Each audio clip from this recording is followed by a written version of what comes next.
He's also he's the editorial director of the American Institute for Economic Research.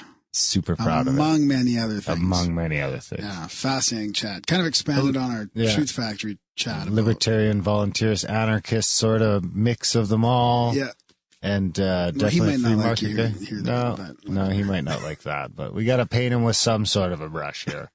So, yeah, you guys should enjoy it. I mean, some of you that are still a little butthurt about net neutrality might not like it so much, but anyway, we wanted to talk more about it with someone who's been paying more attention, can kind of talk about the regulation and everything else a little bit better. And what was interesting is that I heard from a couple people, because honestly, when he was talking about getting paid to surf and things like that, it honestly sounds a little bit crazy. But then I started on an unrelated fucking topic. I was listening to an interview with someone about quantum computers and rudimentary AI and things like that. And it talks about how these things need fucking new data constantly being created. Otherwise they fucking starve themselves. So they just need all this fucking data to just constantly be crunching, and they need new data to constantly be created. So eventually the companies that own these fucking supercomputers could feasibly fucking start giving out the internet for free and paying people to just stay home all day and fuck around on the internet so that these things can fucking. I don't know. It's hard to wrap my head around. It's insane. But the way he described I just wanted to mention that to just kind of talk that there is when you talk to the AI people and the quantum computing people about the kind of the stuff he's talking about. It's not crazy. It's like these, but it is fucking hard to wrap your head around. Yeah. I was listening to a thing the other day about this Tyler system that is this fucking Intel chip thing, which is fucking crazy. Okay, you're F-bombing a little too much right now. All right. Well, next we'll bring on Graham, the fucking prude. No. Just say it. I'm supposed to warn you, right? If you're doing it every second word, like easy, right? Shouldn't I say it? Just easy. Yeah, How should I do it? I don't know. You need a safe word. Frack. You should start doing it back. No, because then it's just going to turn into a total fuck fest. Yeah, you're probably right. My mom's pretty upset right now listening. Is she? Yeah, she has a hard time with the F-bombs.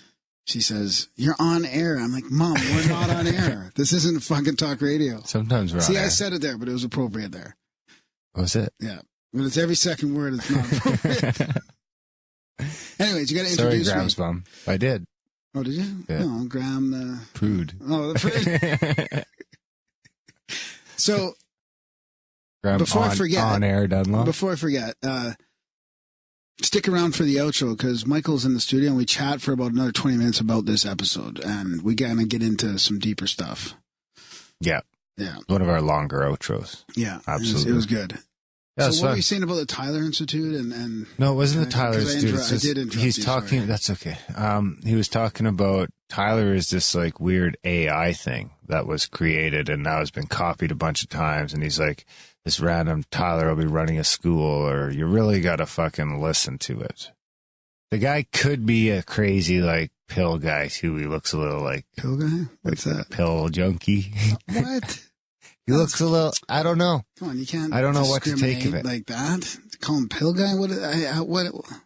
Can I get sued for that? I don't know. Only if I mention names. Yeah, don't mention any names. Anyway, the guy seems to come off like he knows what he's talking about, but he looks sketchy. So I have trouble with it. Yeah.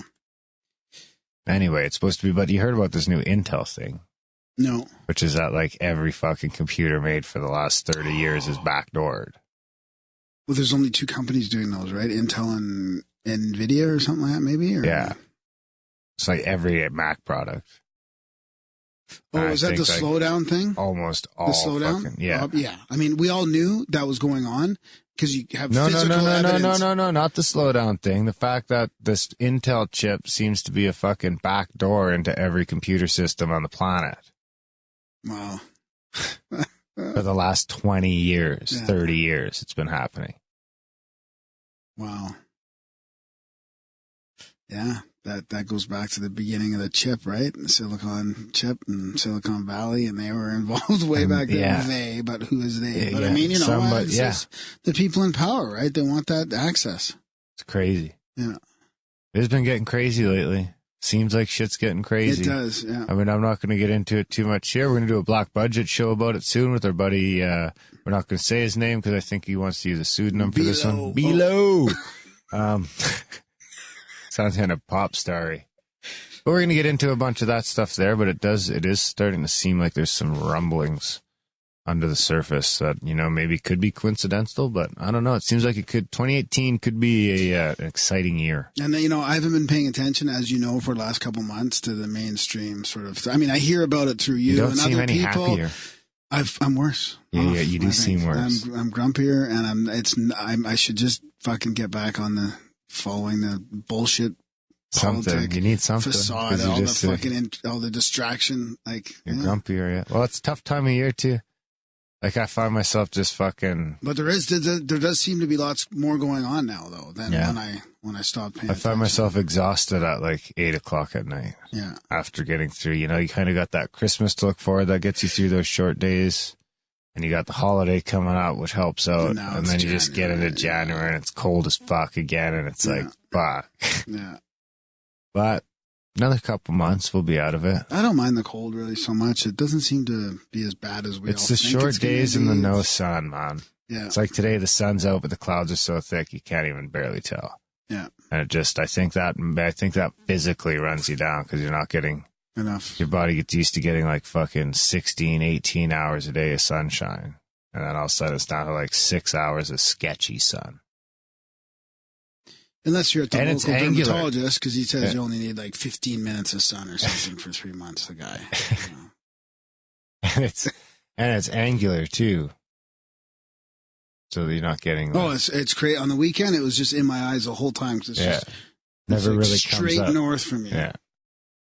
Because the earth is flat. Yeah. Check out grimerica.ca/GASA, GASA, and help us prove that the world is flat or isn't flat, whichever. We're not going to cheat you, though. If it turns out to be flat, I'll eat my hat on the air. Well, it's been done. This has been done.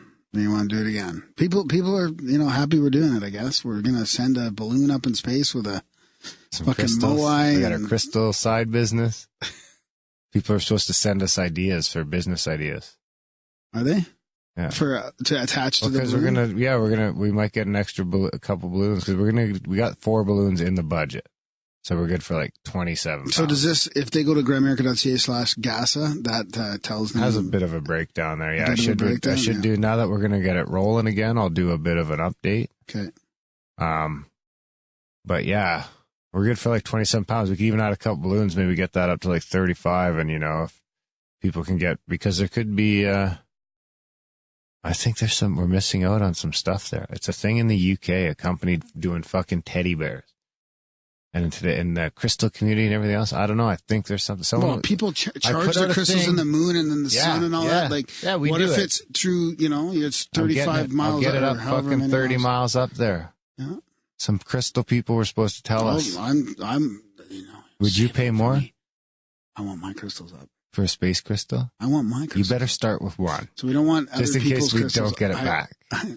I've got a lot that I can just give So you. we'll try a couple of yours, and then we'll go buy a 10-pack. We'll send them up, and then we'll throw them on eBay and see what happens.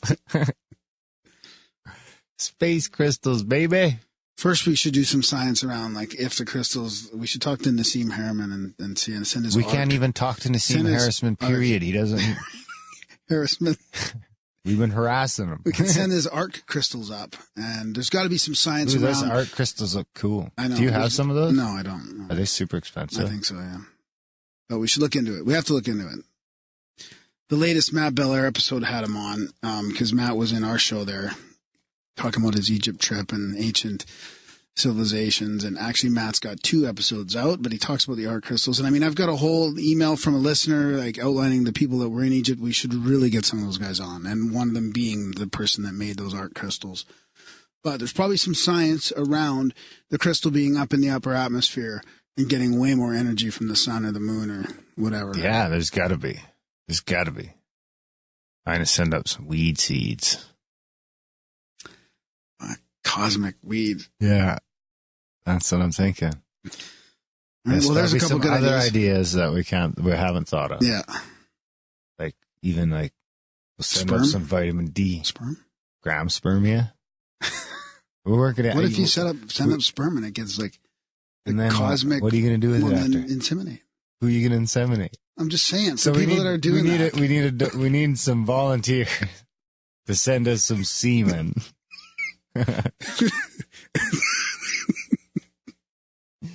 You can address that to Graham. We'll send it to space and send it back. Could you keep it alive? I don't know. It gets too cold, I think.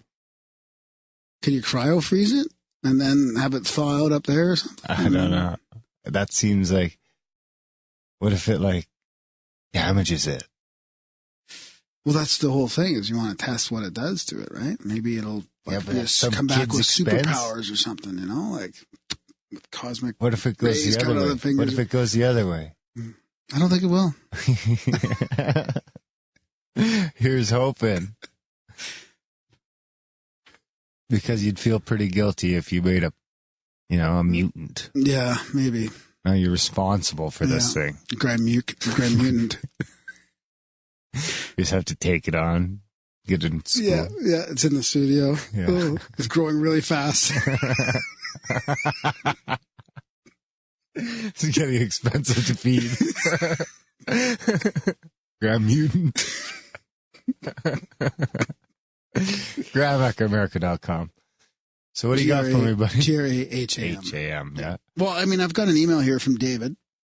And it's talking about this topic of net neutrality and our last episode with the Truth Factory. Kind of jingle. So I want to spam, Graham.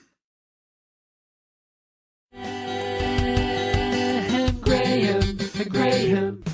And now another edition of the Dry American Goodies by the people, for the people. So, greetings, Graham. Just listened to your pod with Kat. One thought on net neutrality. I was like you, not sure what to think. On its face, getting rid of net neutrality has a plethora of merit. I decided to find out who owns all the internet providers. It's the same companies that own the MSM. I fucking hate the MSM.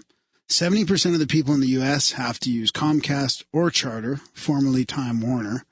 Where I live in Washington State, there are only 4 choices: Comcast, Dish, DirecTV, and CenturyLink for high-speed internet. Comcast VP David Cohen said in 2016 that the big companies don't compete with each other because it's too expensive to do so. Look it up. Back to my point, think of how the MSM is run. Only 6 companies. Internet providers are run and owned by the same corporations. If you expect the same fucks that run the MSM to change their MO for the internet, well, I don't know what to tell you. Thank you for what you guys do. David from Washington State. But doesn't Comcast also offer like HBO and a bunch of on-demand stuff and like cable and all this other stuff that you can kind of get that isn't like mainstream news? See, the problem with the internet was that ever since its inception, it was going to be tied to the big companies because in its infancy, it relied on telephone lines, which means the telephone companies were going to have a fucking a monopoly. A gate. So for the first fucking 10 or 15 years, the telephone companies had a monopoly because it was dial-up. And then it split off into DSL, which is still using the existing telephone lines, and cable, which is using the existing fucking, and they run new lines and fiber optics. And blah, blah, blah. But, I mean, I think the fact that the television systems are still running on cable and telephone lines and things like that is a good example of what happens when the government gets involved and regulates the shit out of things.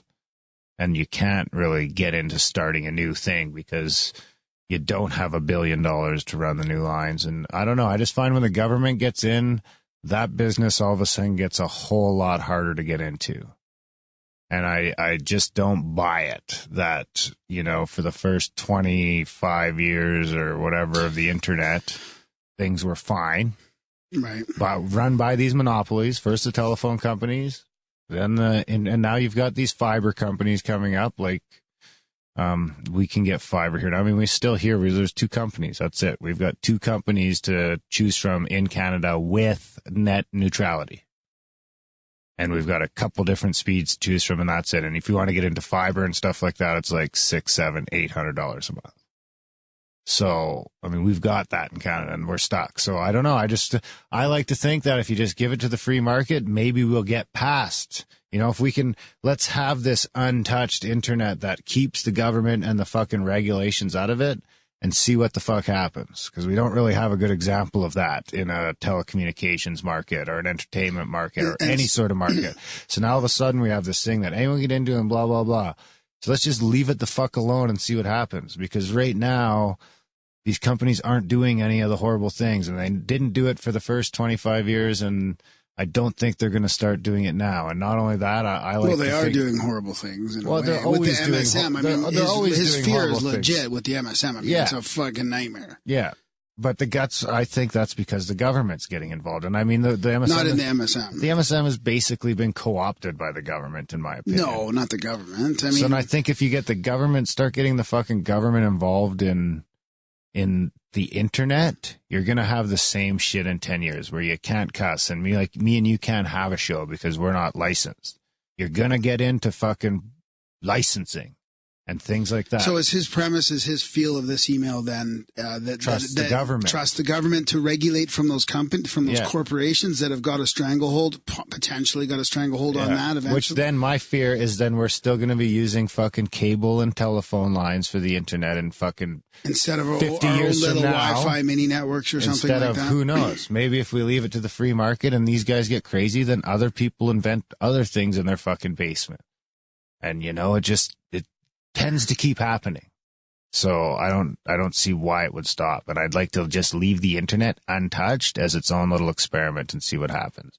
And I tend to believe that if fucking the corporations start doing crazy shit like that, then other options are going to arise. Yeah, maybe. It might be harder to tame than the original cable and the MSM, because the MSM is falling apart. Yeah. Really. That whole structure. People are going to the streaming, they're going to YouTube, they're going to Netflix, and I mean, I'm not saying that's not mainstream, but then they're going to podcasts and all this other independent content. So yeah, my fear is the independent content will go away after. I mean, it's not going to happen right away, but it's slowly going to turn into that. It's slowly going to turn into that fucking, you can't even be me and you can't even go out with an FM broadcaster, and that's illegal. So what I was getting at is a little harder to control. It's a little easier to control the MSM and the cable side of things. I think the internet's more of a wild card. You know, it's harder for them they might have control over I don't know. Like I guess they have a monopoly over your access to it, but I mean, I don't think they can just turn it off. Like maybe they can, but I trust them more than the government. Fuck, that's a tough one, eh? I trust them more than the government to fucking not shut shows like us down. And not even just us. I mean, shows that are a lot more high profile and taking on a lot tougher subjects than we are. They're just going to start to disappear. But the other thing is that it's going to turn into a mess that you see on YouTube happening already. Is that, you know, the government gets involved and I don't know. I think the whole censorship will be happening. Exactly. Compared to just the corporate censorship. Exactly. I don't know. That's Hate a tough speech, one. That could be corporate. That could be more corporate. I mean, what's to say that it's not easier for a corporation who's got a really political point of view that they censor things the way they want. I don't know, man. It's a tough call. I guess at the end of the day, I'll put my eggs in the basket of the person that can't fucking put me in jail. Yeah. Totally. I mean, it's never going to get smaller with the government. Because I mean, we see that. We see the results of what we've got with our net neutrality in Canada. We've got two companies to choose from. Technically, in Chestermere, we've got one because Shaw doesn't even have high speed here yet. They've never bothered to run the lines. So I can get 6 up and 6 down with TELUS, or with Shaw, I can get the 150, and that's it. And look what happens with WestJet and Air Canada. Our two airlines. And we pay $150 a month for that. $200 with cable. Yeah. I mean, it's ridiculous. Just for the internet's $150. Two airlines, and we pay way more than the States. Not only that, but you go to check flights on those, and they're $1 apart. Mm-hmm. Oh, this one's $272, and this one's $272. Yeah. You're like, how do they get to be the exact same price from these two airlines that Different we have to choose from? airplanes, Now, I mean, some people could say, well, there's the point about the corporations right there and their monopolies. But I mean, the governments have been subsidizing one of those. Yeah. So it's a big fucking mess of government subsidies and airlines. Yeah. So how do we know what? Because the government, what is fucking free competition? To me, I look at the like fucking public schools and like, I mean, even airplanes. For an example that the government has fucking regulated the shit out of, and we're still traveling around the world the same way we were 50 years ago. Not a whole lot has changed. All these other industries have changed fucking insane amounts. Yeah. But the airline industry is the same. The fucking school systems are the same. Yeah. Yeah, these really are the things the fucking government is fucking running. And they can't keep up. The private sector is fucking gonzo. Yeah. So let's let the internet be gonzo. Yeah, that's a good point. You know, and if we're wrong, whatever. Yeah. Well, thanks for the email, David. Just spurred a little bit of conversation there. Conversation. What else do you want to talk about? Sports show? Yeah. We can't do it without you, listeners. We can't, really. We really can't. We didn't plan on it to be like this, but that's the way it turned out. That's how it turned out. Absolutely. And especially in the winter, things are a little more expensive in the winter. And yeah, check out grimerica.ca/support if you can, guys. We are getting through those kind of holiday doldrums. So if you can check out grimerica.ca/support, sign up for a monthly if you can, go into 2018 with a clear conscience and get those extra black budget episodes at the same time. I think there's like 14, 15 in there. We're going to do some more of the trivia show ones coming up right away here. We're going to have Bilo on. All kinds of fun stuff.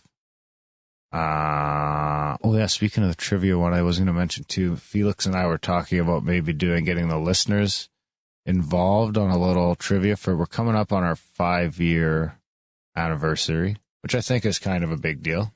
Yeah, we might as well celebrate that. So for sure, as well. Yeah. I can't believe how fast it's gone. We're real bad for the last 4 years for like planning it like the week before.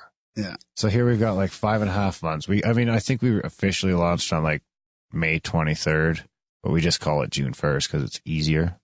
Do we? Yeah, we planned to launch June 1st, and then we just launched early. So we'll just do it June 1st.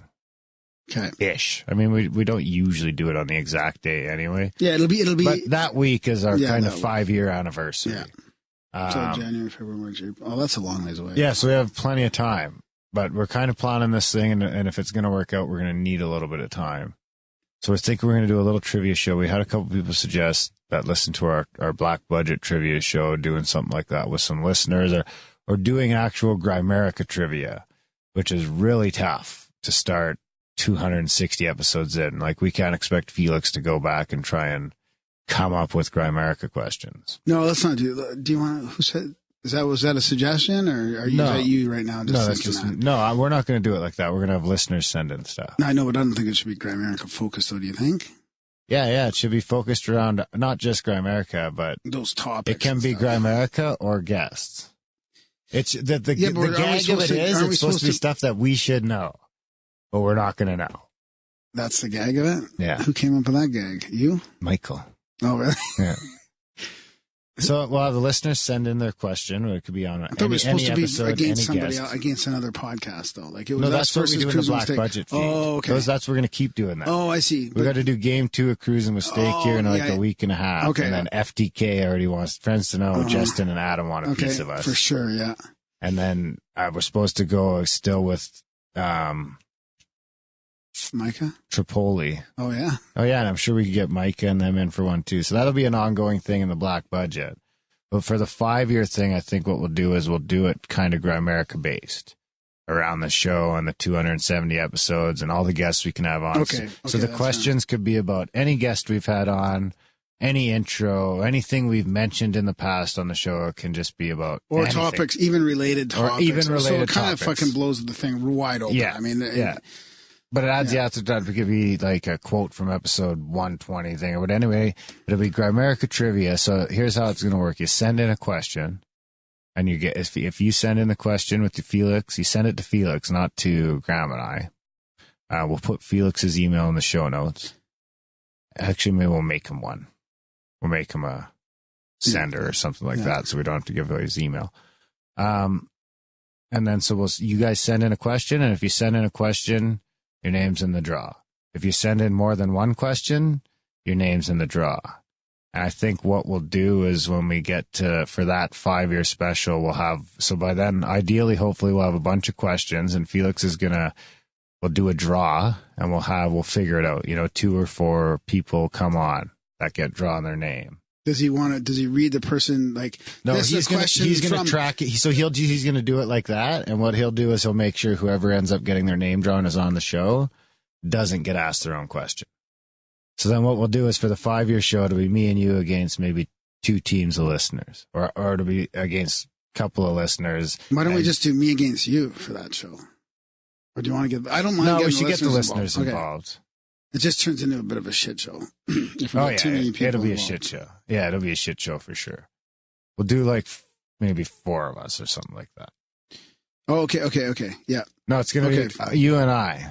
We'll be on a team, I think. Okay, yeah, let's do that. Okay. It would be fun to go against each other. Yeah, too. we should do that. We should do that sometime, too. Yeah. Maybe I team up with a couple listeners. Team Graham and Team Darren. Yeah, we could do it like that. That'd be a good way. Yeah, that'd be a fun way. Team Graham. And then Felix will go through and ask the questions, and we'll do it like that. Okay. And we'll see who Okay, wins. so we're thinking about that now. We're trying to plan ahead of time, which is good. We're open to suggestion, later. too. If you have another idea or a better idea Not what we suggestion. could do. That sounds like brainwashing. Suggestions. We don't want to get into... Like, I thought about doing a compilation show with a bunch of past guests. Let's do it. Let's keep it listener focused. And did you tell people how to get access to the Black Budget? Because we are putting extra normal content out. Like, we've been putting 2 episodes a week out twice a month kind of thing. Like, it's been 4 to 6, sometimes 7 episodes a month. So we are doing more here. Yeah. Hoping for more support as well. And that support, any monthly, any regular donation. Gets you access to the Black Budget, which we just put extra content in again, but it's more. That's where all the trivia game shows against other podcasts end up too. Yeah, and then there's a bunch of other weird, sort of more, sometimes controversial, sometimes just more strange episodes. That's right. Yeah. And I am still going to release the jingle ep too. That's just a compilation of all the jingles ever sent in. Cool. Yeah. In the Black Budget app? No, I think I'll just do that in the regular feed. No? Should that be Black Budget? Yeah, maybe. That's pretty lame Black Budget content. Okay. I dropped my pen. Okay. Anything else? Yeah, I got a little couple of emails regarding our Grant Cameron episode, and one of them's a synchronicity.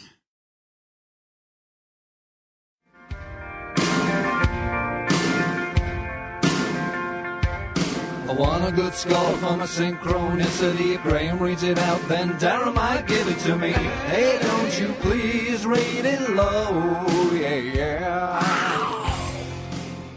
This is from your buddy Cause in Winterpeg.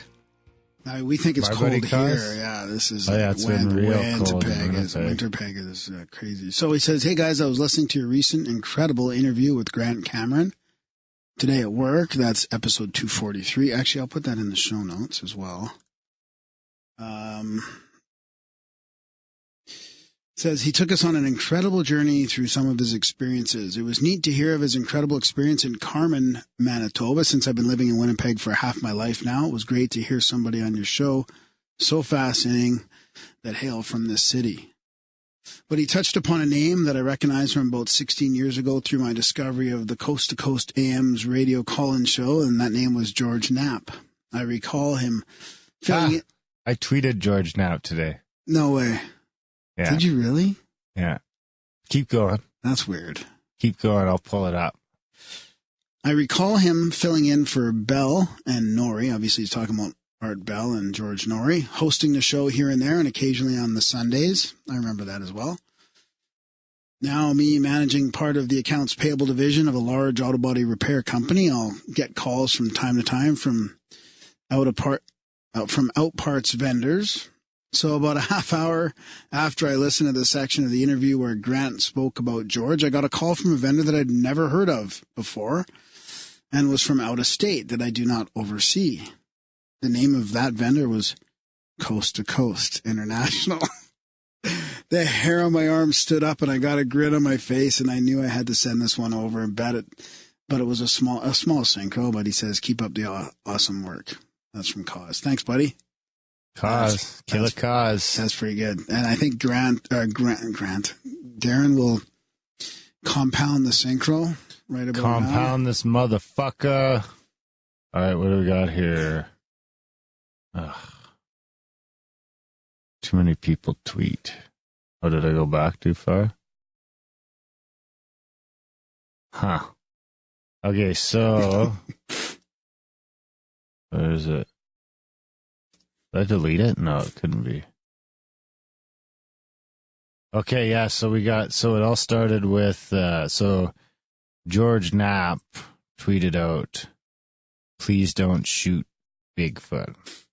Yeah, George Knapp tweeted an article that is it legal to shoot Bigfoot? And he prefaced it with, please don't shoot Bigfoot. Nice. He's on my camp. He's in my camp. And then the Kraken, which is our buddy Ken, he runs the Grimerica subreddit, which is, I think, reddit.com/r/Grimerica. Thanks, Ken. He said, listen to the man, Grimerica. And I said, if he comes on the show, I'll consider it. And he says, you heard him, George. Go on Grimerica and save the Sasquatch. And that's the last I heard. Should have linked to our shirt that has me fucking saving Sasquatch, taking a bullet for the beast. So we'll see if George responds. Does George know we have memes around that and everything?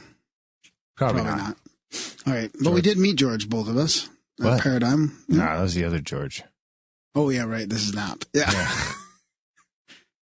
So I have another... Wait, is his name even George? No. It's, yeah.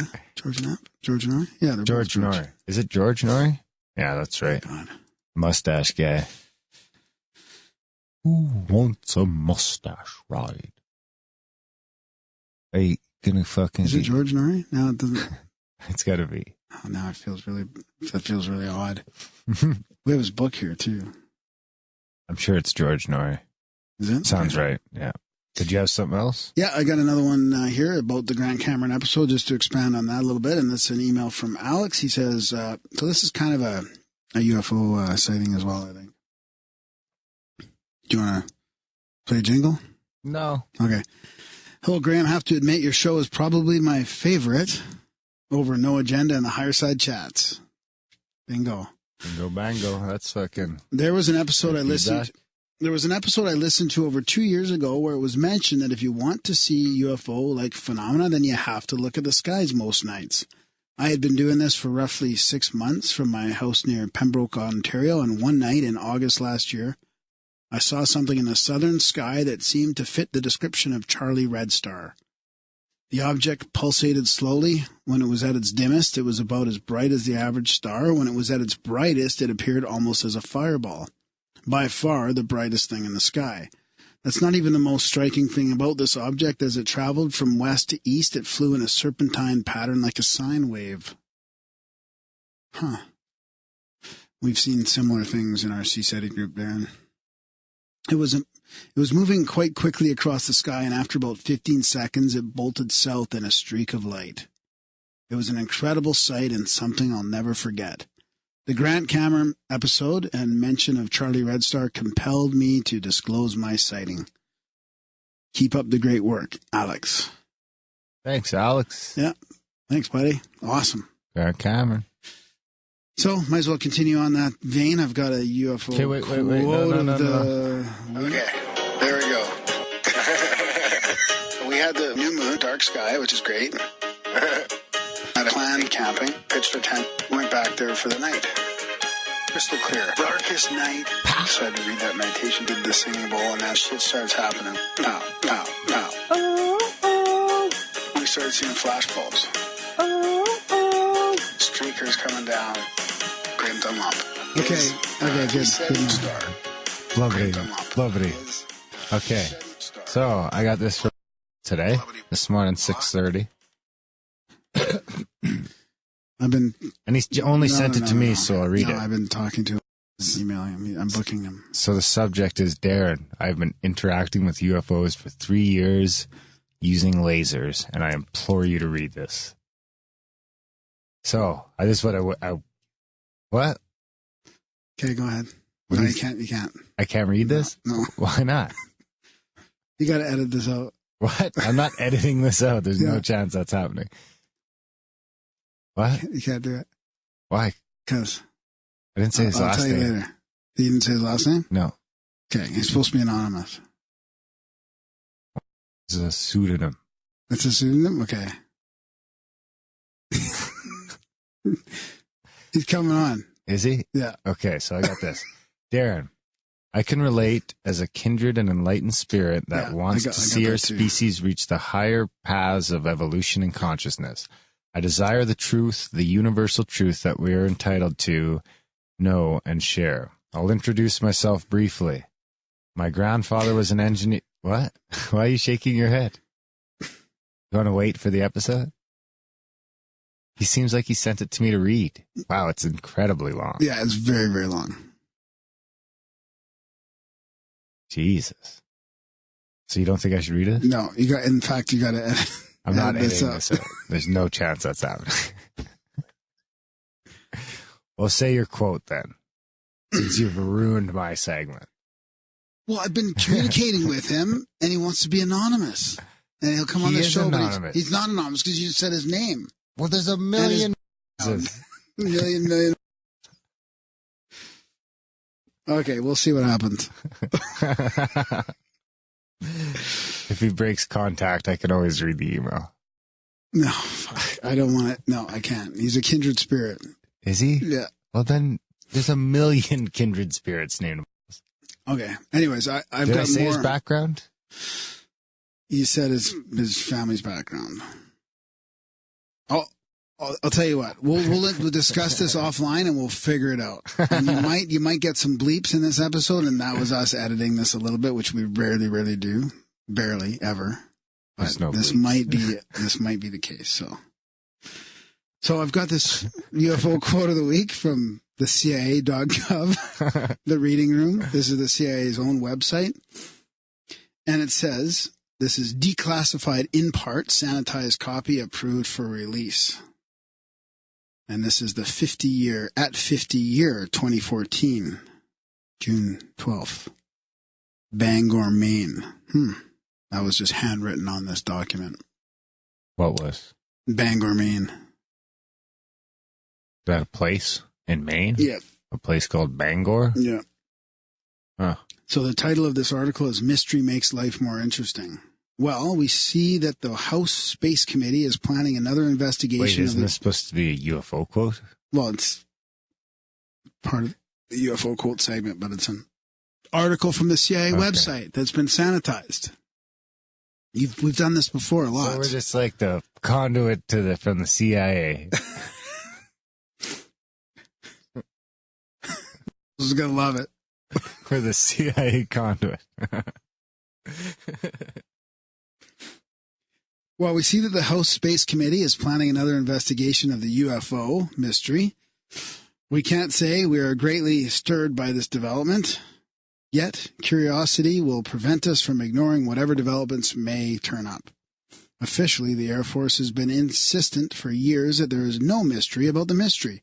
The UFOs they contend are simply meteors, weather balloons, planets. Is that what it says? Planets and such. Still, the Air Force can't prove its case because UFOs don't stay long enough to be positively identified. They are long gone before they can be scientifically on-the-spot verdict. Several prominent people are not satisfied with the Air Force stand. They include Admiral R.H. Hillenkotter, former chief of the CIA, Senator Barry Goldwater, and House Speaker John McCormack. So we say, get on with the UFO inquiry. We'll be listening. Next to a whodunit, there's nothing like a what was it? What was it? And there's your CIA fucking tidbit for the day. What else could we do? Let's go to the CNN website and start reading an article. That's a little different. Is it? Yeah, man. They're tracking this shit for decades. And we're going to explore some of it on the show. Okay. There you have it. All right. Let's get back to the quote next week. Sure. Okay. Yeah. All right, guys. Enjoy the... Want to learn a little bit more about that. So without further ado, welcome to the show, Jeffrey. Thanks for spending some time with us here. Yeah, it's my pleasure. Thanks. Is this a boring topic? No, I hope not. No, none of it is. I don't think so. And the polarization is like through the roof. Oh, right? Like a couple of weeks ago, it was like flooding my Twitter account. It was like, it was like the great civil rights issue of the millennial generation. Give us our net neutrality. It was kind of embarrassing, I must say. Yeah, well, and it's not only that. I mean, the amount of people, like I've got people who I respect as tech people, to a certain extent, that are sitting there and telling me that Twitter is going to be $7 and Facebook's going to be, and it's like, I know. I honestly can't believe it. I know. Yeah, it's so funny to me. It's the people who say these things. Basically what they're saying is the market doesn't work. We can't have the market because then we're going to be charged for a bunch of things and we're going to be annoyed by it. And it's all a little bit silly. I mean, I'm so glad net neutrality is gone because it gives the internet a chance to go to the next level. It's like we've been on hold for almost 3 years now, thanks to this crazy federal government regulation that gave massive privileges to content providers and incumbent ISPs, and they all work together. Because the Obama administration is basically was look, they're sweetheart humanitarians and everything, but they didn't know anything about economics, and they were scrambling all the time. And they implemented net neutrality as a kind of Federal Reserve for the internet. It's like, right? So let's bring in all the big stakeholders. Let's see what they want, And that's what net neutrality was. It was like, okay, so now we've got Netflix and we've got Amazon and all the incumbent Facebook, all the incumbent players. What do they want? They want free access. They want access to everybody's homes without being charged for, with having free access, basically. They wanted to fix prices. And so then the Obama administration went to Verizon, and they went to Comcast, and they went to all the big providers, and they said, shouldn't you give, equal access to everybody who wants it, And they're like, well, yeah, not so much. However, and this is what all producers in the history of government regulation have concluded, we are willing to pay this price, provided you can fix in place a system that will apply to our competition, so we can build a moat around ourselves and therefore exclude the people we really fear around the corner, and we can lock down the system for ourselves. So that's what net neutrality was. It was a kind of cartel between content providers and ISPs to stop progress and limit access to the next to the next level. And that's where we were stuck for like 3 years until just a couple weeks ago, And so I'm so grateful for the repeal of net neutrality. And I know that like today, wherever you are, you're in Kansas, you're in a weird subdivision and Virginia, you're sort of languishing somewhere in Oregon, and you've only got one or two suppliers, and you're afraid you're going to get charged by Twitter. You're afraid that Facebook is going to be dinging you $3 a month. And I can't promise you that that's not going to happen like immediately. But what matters is that we need a competitive process in place. And if if the charges get too high, I promise you, there are people waiting in the wings that are ready to destroy your local monopoly. I mean, they're so hungry to smash your lack of alternatives. And in the future, I think it's not just that you will get lower prices. I think you might end up being paid for every bit of surfing you do if we have the right competitive system in place. But we had to destroy net neutrality in order to get to set a playing field of competition in place, and I think that's where we're going. So the way you say that makes sense to me for sure. So why are so many people and people that we like Darren was saying, like normally sort of open-minded about a variety of topics that we talk about on the show, and I mean we stay in the middle on a lot of things, really. But why are so many people? I came out pretty vocal against net neutrality. Yeah, you did. In the end, and I took a lot of shit for it too. Yeah, but you came out vocal. But why are so many people not realizing this? I think it has something to do with the meme culture. I mean, we've got a whole generation of people that want to be activists for something. They want to defend human dignity and human rights, which is cool, right? They want to do the right thing, and somehow defending net neutrality became the thing. And I don't think it was just that was it. It became a meme essentially, and a lot of people hadn't thought carefully about the subject. Thought, well, I want to make a difference in the world, so they began to retweet pro net neutrality stuff. But it's not just that. There's another factor too, and I hesitate to even bring it up, and I don't think I've ever spoken about this publicly. But part of me suspects that we've got a generational divide. Like, let's say you live in an apartment complex, and it's an apartment complex with a diverse demographic. Some old people, some middle-aged people, and some young people. The young people are downloading torrents all the time. They're working contractual jobs, they're driving for Uber, and they're sitting at home consuming massive bandwidth, and they're living right below some old lady, who just the only thing she knows that the internet is for is to boot up her AOL account and see if she's heard from her grandkids, right? So she's using very little bandwidth. And the young generation is using a ton of bandwidth. And I think there was a kind of an intuition on the part of the young demographic that they're benefiting, that basically the old people and the young people everybody's being charged the same, for the same access. And they had some sense that they want to continue to benefit from this system, which they're high users and they're getting the low-level users to subsidize them. So I think that's why it kind of fleshed out that way in a demographic sense.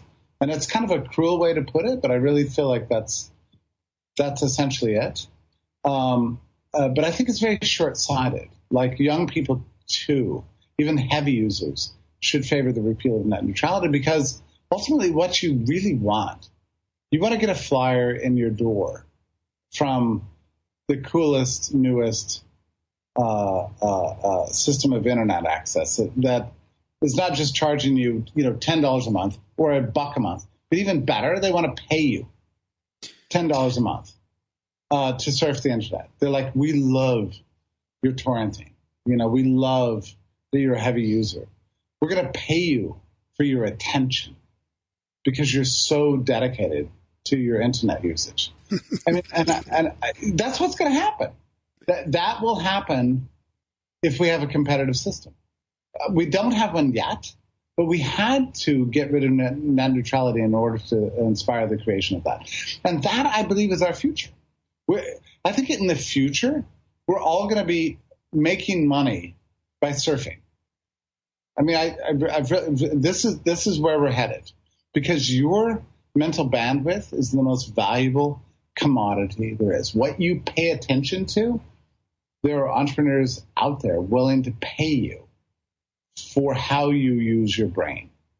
And I think young people that were somehow stuck on the side of net neutrality were not visionary enough. They don't see the future. Well, where are they? I'm sorry.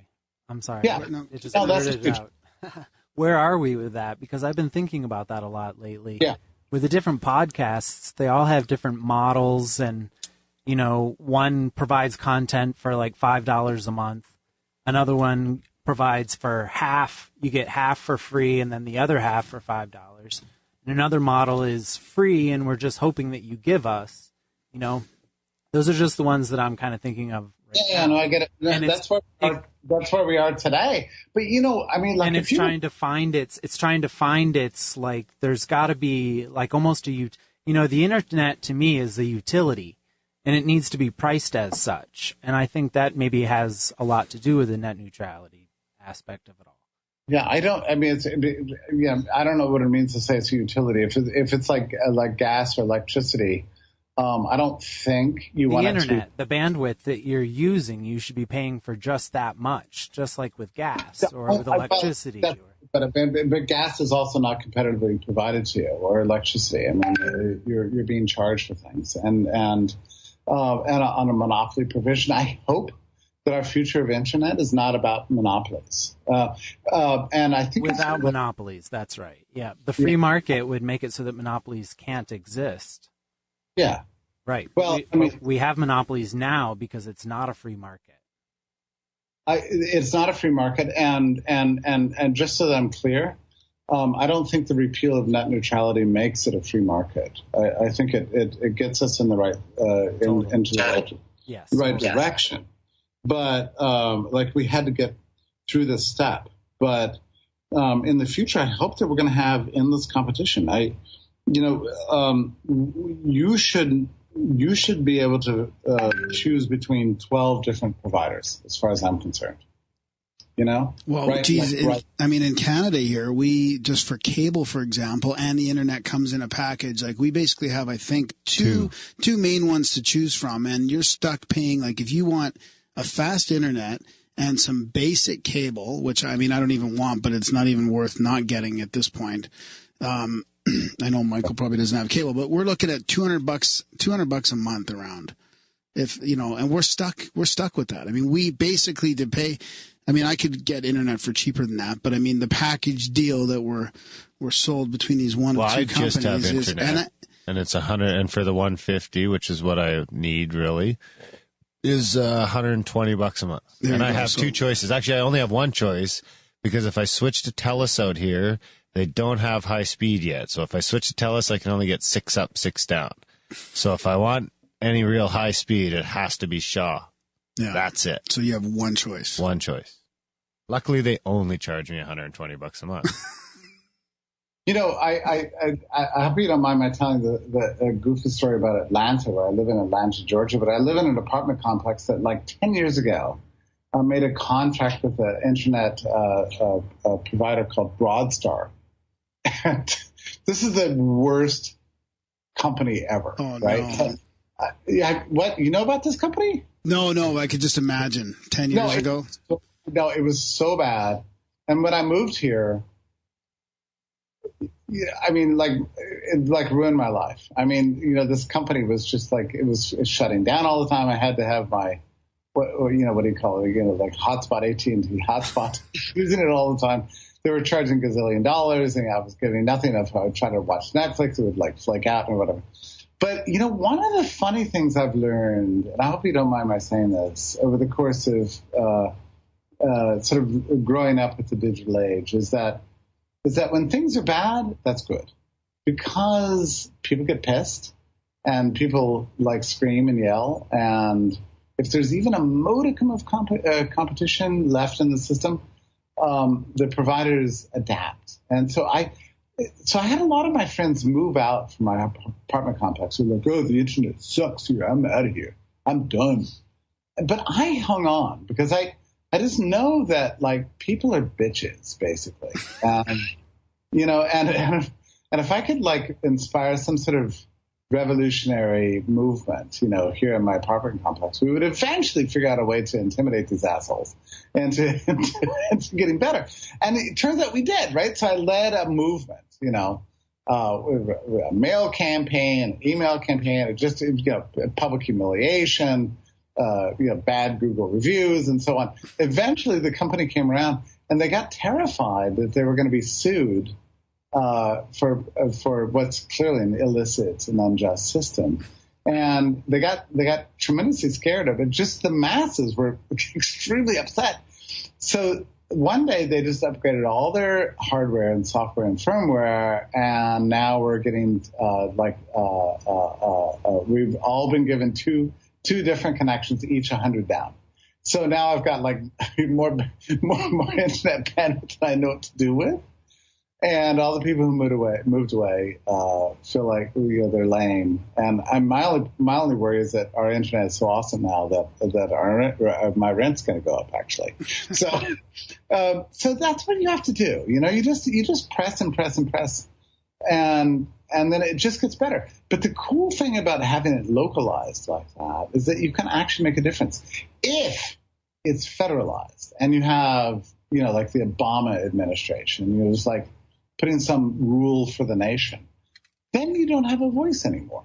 Well, that's what we feel like here with the two choices that we have. It feels governmental. I mean, I know Shaw and TELUS, the two big companies, are not government. They feel like it. I don't know about you guys, but all these electrical companies, all our utility companies, and now the cable companies feel like government organizations. You can't get through. You can't. I mean, it's just not subject to change, it feels like. I mean, I know I shouldn't have that defeatist attitude, and maybe we could make a difference, but I mean, all you can do is switch back and forth between one and the other. You can use one against the other, and that seems to be about it. That's why I believe in local control. Yeah. Like even if it's a local monopoly, it's way better than federal monopoly.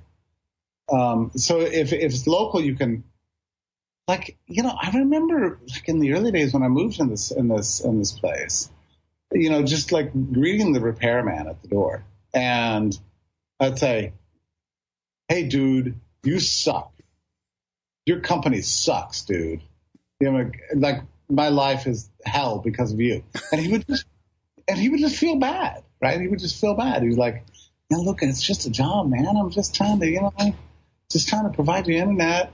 But yeah, okay, I know it's not you, but when you go back to your office, you need to tell, somebody there that your company is terrible. You're ruining my life. You'd be like, "Yeah, okay, I do my best." And I remember in the transition point, I'm not sure what it's like in Canada, but in the U.S. everything's in flux. In the transition point, Broadstar, they lamely tried to improve our lives, but they only took half measures. And they sent out an email one morning. They said, we're going to provide you breakfast tomorrow morning.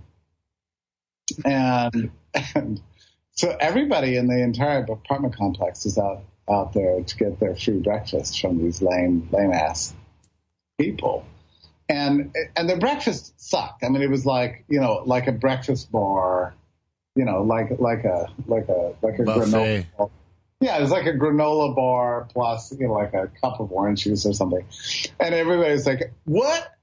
This is your breakfast? Your breakfast is as bad as your internet." So there are crowds of people screaming at this company. But it's almost as though they're making fun of you because they have complete control. You have no other choice. And they give you the service, and then they can give you a shitty breakfast, and they're just making fun of you the whole time. That's the way everybody felt. Where the way I think it should be is that you pay for what you use. Your device can rate how good the reception is or how good the quality of the internet is. That's and the base goal. of the pay could be that as well. So like you said, you're not sitting on a bunch of data that you're not going to use, and the guy beside you is out of data 3 weeks into the month, Exactly. No, that's where we're headed. That's why we need to get to a competitive system. I'm just saying that I think that pressure from the people is the only way we're going to be able to achieve this. And the reason I celebrated the Trump administration's repeal of net neutrality is that it brought the problem down to the local level where we can actually have an influence. And whereas so long as the federal government, I don't know what to tell you guys, but I don't trust centralized governments to make our lives better. I just don't. I feel the same way. I always look at it as I mean, in its current state anyway, for the most part. In Canada, I mean, it's pretty corporatized in a lot of ways and tough to do, but with corporations in the most sense, I can always, quit. But Right. once it's the government, they have different powers over me to use violence that corporations don't have. That is so true. It's so true. I mean, if it's controlled by the federal government, you're never going to win. I just, even if they have humanitarian, lovely ideals, in the end, it's controlled by the people who can get access to the power. That's why it always was with central governments. I mean, and the case of net neutrality was an interesting case because it seemed, on the books like a good idea, but it never is a good idea. If the government's in control, if the federal government's in control, central government's in control, you're going to be screwed over one way or the other. And it's always the same thing. It's this little kabuki dance that goes on between the largest, providers on both ends, whether it's the ISPs or the content providers. They were doing a little dance with each other, and it was disgusting. I mean, it was sickening to see, Verizon and Comcast, with Amazon and the rest of these parasites, pretending to protect the consumer against voracious capitalism. It's like, we could use a little more capitalism, actually. Not you loser companies, you incumbent establishment companies that, were born, 10, 15, 20 years ago. I mean, the companies I care about are the ones that don't yet exist. They're the services that some dude is dreaming up in his garage. It's the disruptors, the revolutionaries, who are figuring out weird distributed ways to give me internet for free. Not just for free, but paying me to surf. Those are the ones that I care about. The companies that don't yet have their business model in place, but they're dreaming. They're the dropouts. The kid that was admitted to Harvard and he hates the guts of his classes, so he leaves to hang out with his buddies. Then they're dreaming of some new distributed system to provide the world the internet, to share bandwidth. Like peer-to-peer is a good example of that, isn't it? Exactly. That's where we're headed. And we need to not be thinking about the next 12 months. We need to be thinking about the next 50 years. And in the future, the internet's going to be a peer-to-peer service. It really is.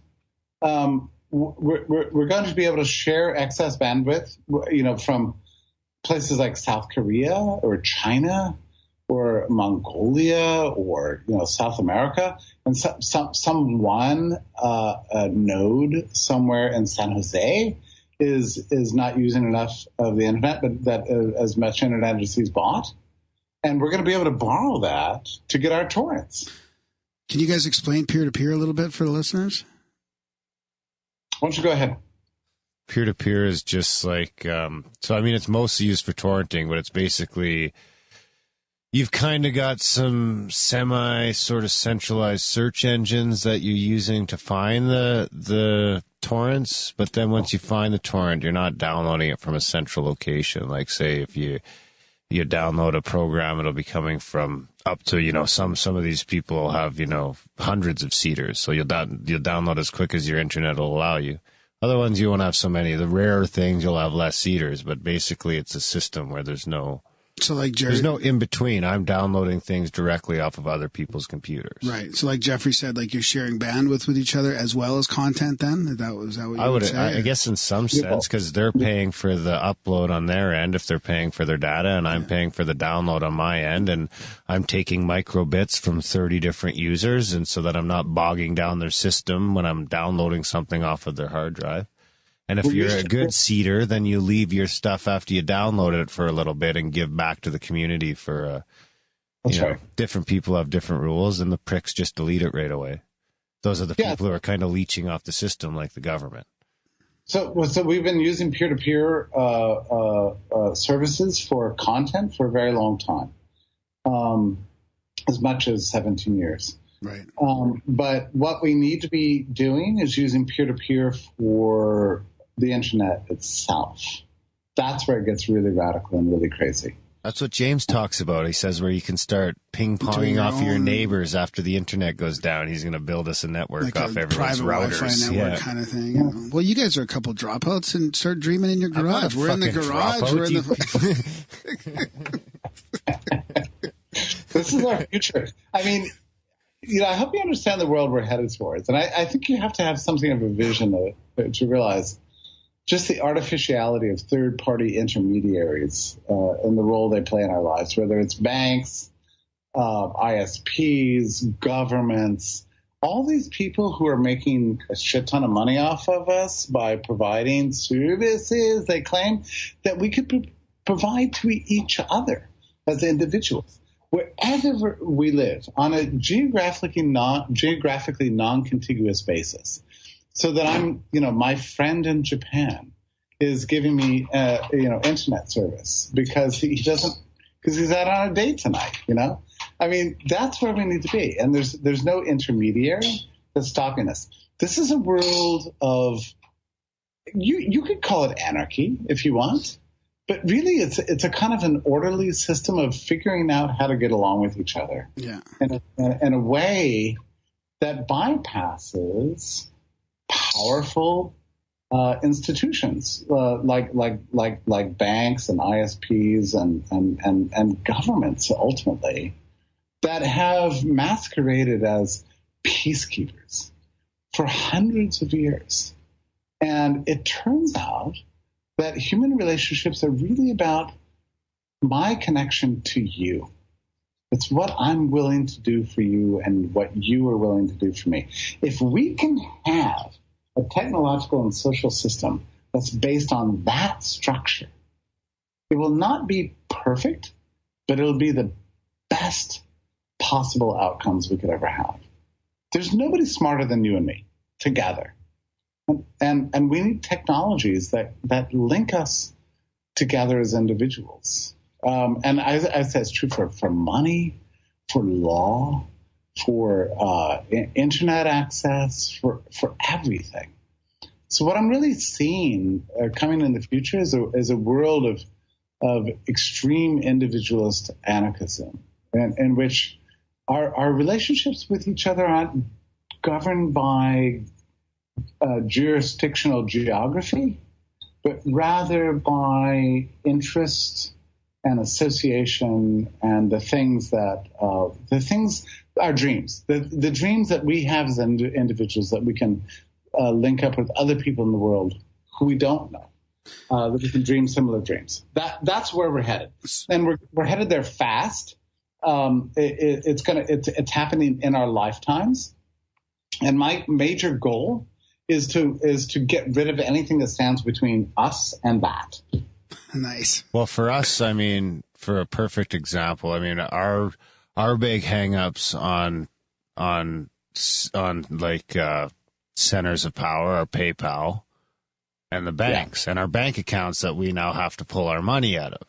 So in a way, we're kind of starting to develop with the podcast. We're starting to develop that sort of volunteer system, where we don't want to tie in with advertisers and we don't want to get into bed with affiliates or any of that bullshit. We're just going to, you pay us. You like the show, you pay us.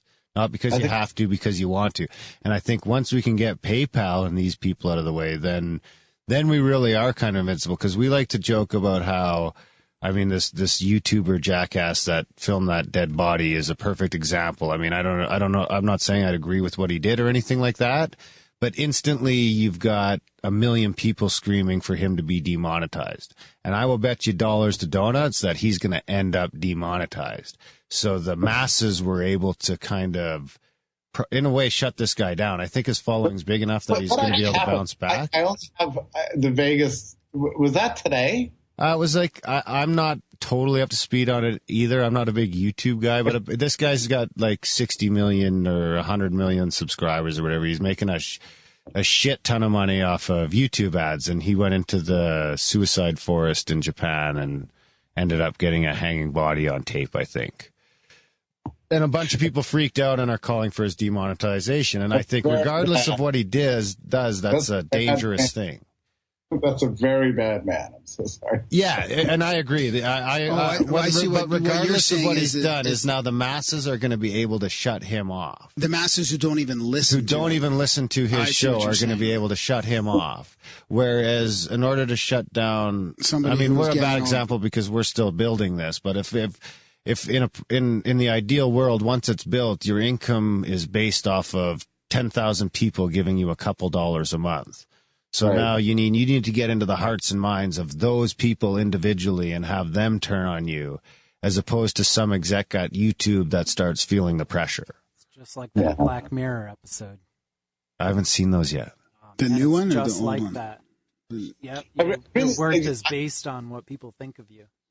I don't know what your feelings are about this issue of censorship, but I believe in a censorship-free world. I really do. I want to know. I want to know whatever it is. I want to know it. And I think anybody who wants to show it to us, tell it to us, reveal it to us, I don't think that we should have systems that stop that. No, it should take care of itself. Yeah. I mean, if Twitter wants to block accounts, fine. If Facebook wants to ban you because you show something that you shouldn't, okay, that's fine. They all have the right. But in the end, I really do believe in free information flows, and whatever that amounts to. I want to know the truth. And I guess I don't know if you've read Voltaire's Candide, but, the idea of freedom is not that we're going to create a perfect world where everything you see and everything you experience is just lovely and perfect and appeals to you spiritually and gets you to heaven and all the rest of it. Rather, it's that if we have freedom, we'll eventually discover the truest possible thing, and it'll be up to us as individuals to make that decision. And I really believe in that system. I'm a liberal at my core. I don't think control is a better solution than liberality. And, there's lots of ideas I don't like. I don't like Nazism. I don't like racism. I don't like communism. Most of the isms are bad. Right. There's a lot of things I don't like. But I do believe in the freedom of people who do believe those things to be able to express themselves. Because I think ultimately it's the only way we as humans are going to discover the truth is by having open access, to be able to look at things that we disagree with, and to be able to. The human mind is very restless, and if somebody tells us don't look at that, don't think that, what are we going to do? We're drawn to it. That's who we are as individuals. We have restless minds, and I'm not interested in gutting our humanity, really. I'm interested in unleashing it because I fully trust the possibilities of an open world that will eventually, if we have enough openness, find through a process of discovery the best thing within us. I really believe this. I do too. So you've been around and at this a little while. Because I've talked to some other, they call themselves sort of old school liberals that are sort of in that mid-50s range. And because in my day, in the liberals I see in power in Canada don't have any of those sort of ideals of freedom and everything else. It's more about, it's gone from equal opportunity to equal outcome.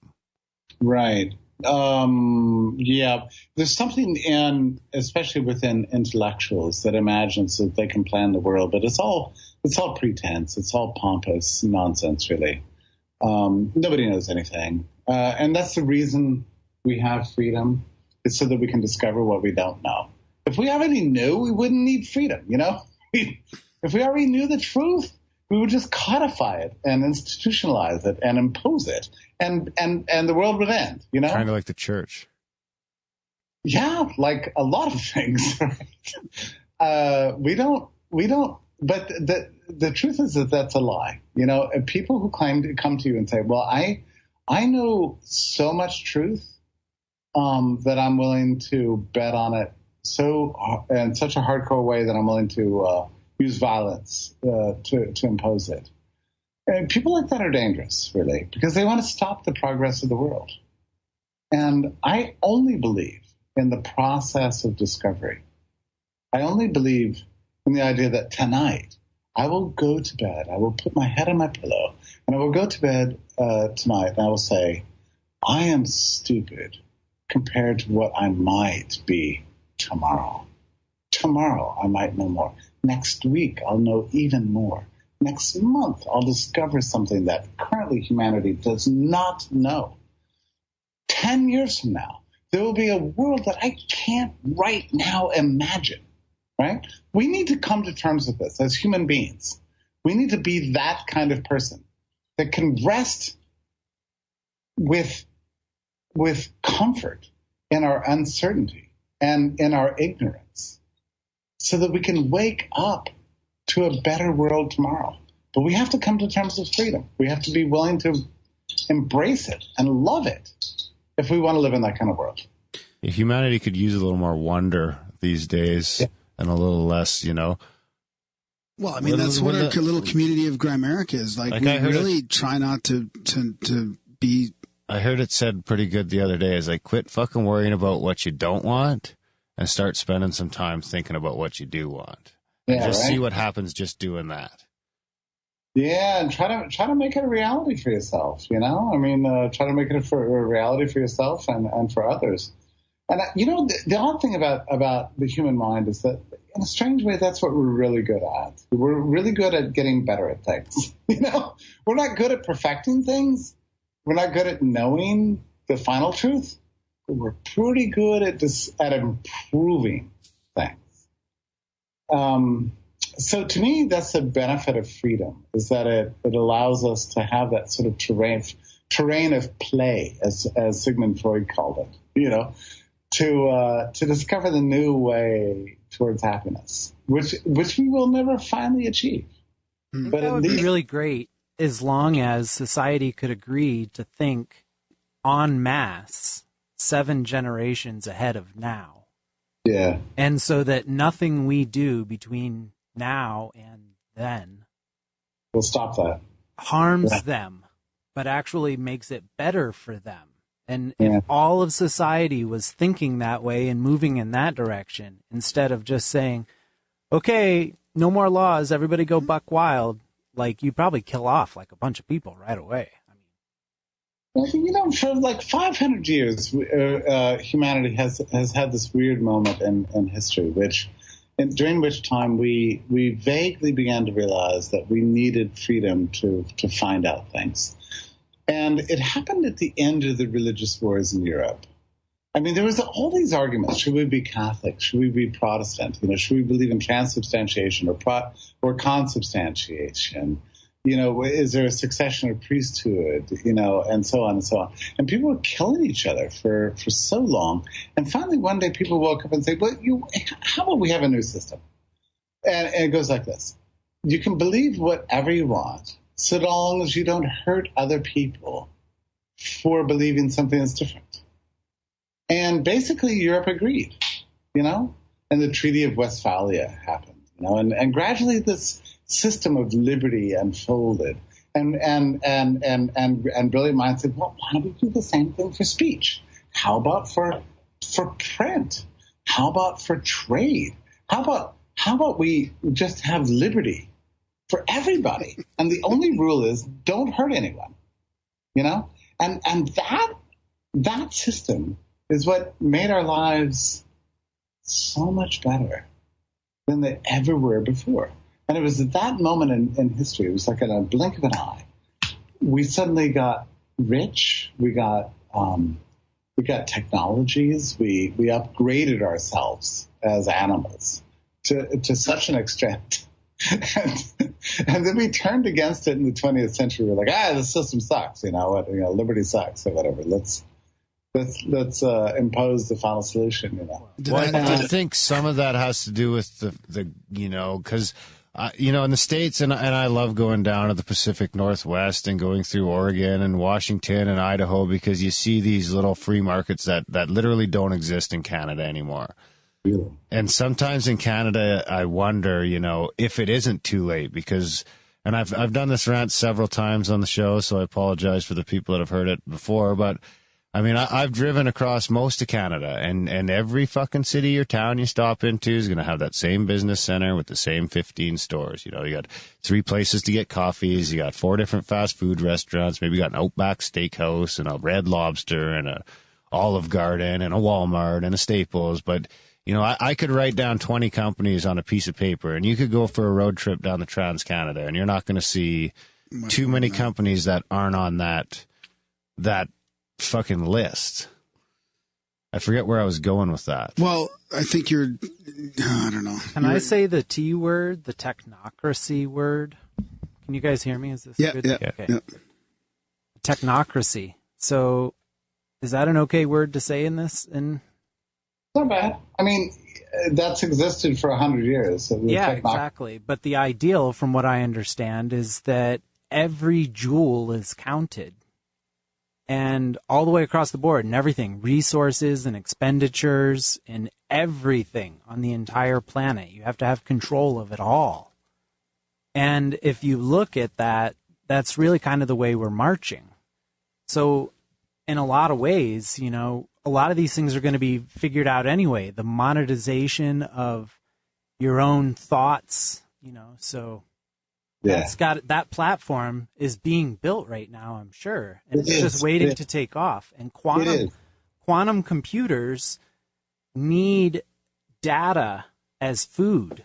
So once they build these things and monetize it so that you can have your little drip of money, then all that data is feeding the quantum computers, and they're just getting faster and smarter. No, am I wrong on that?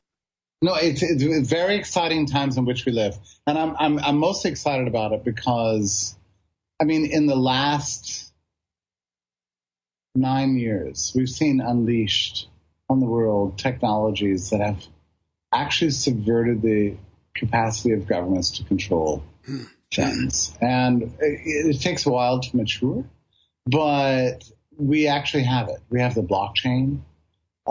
We have peer-to-peer networks, and all these things live outside of geography, and governments live within geography. The new digital networks live outside of geography, and governments live within physical space.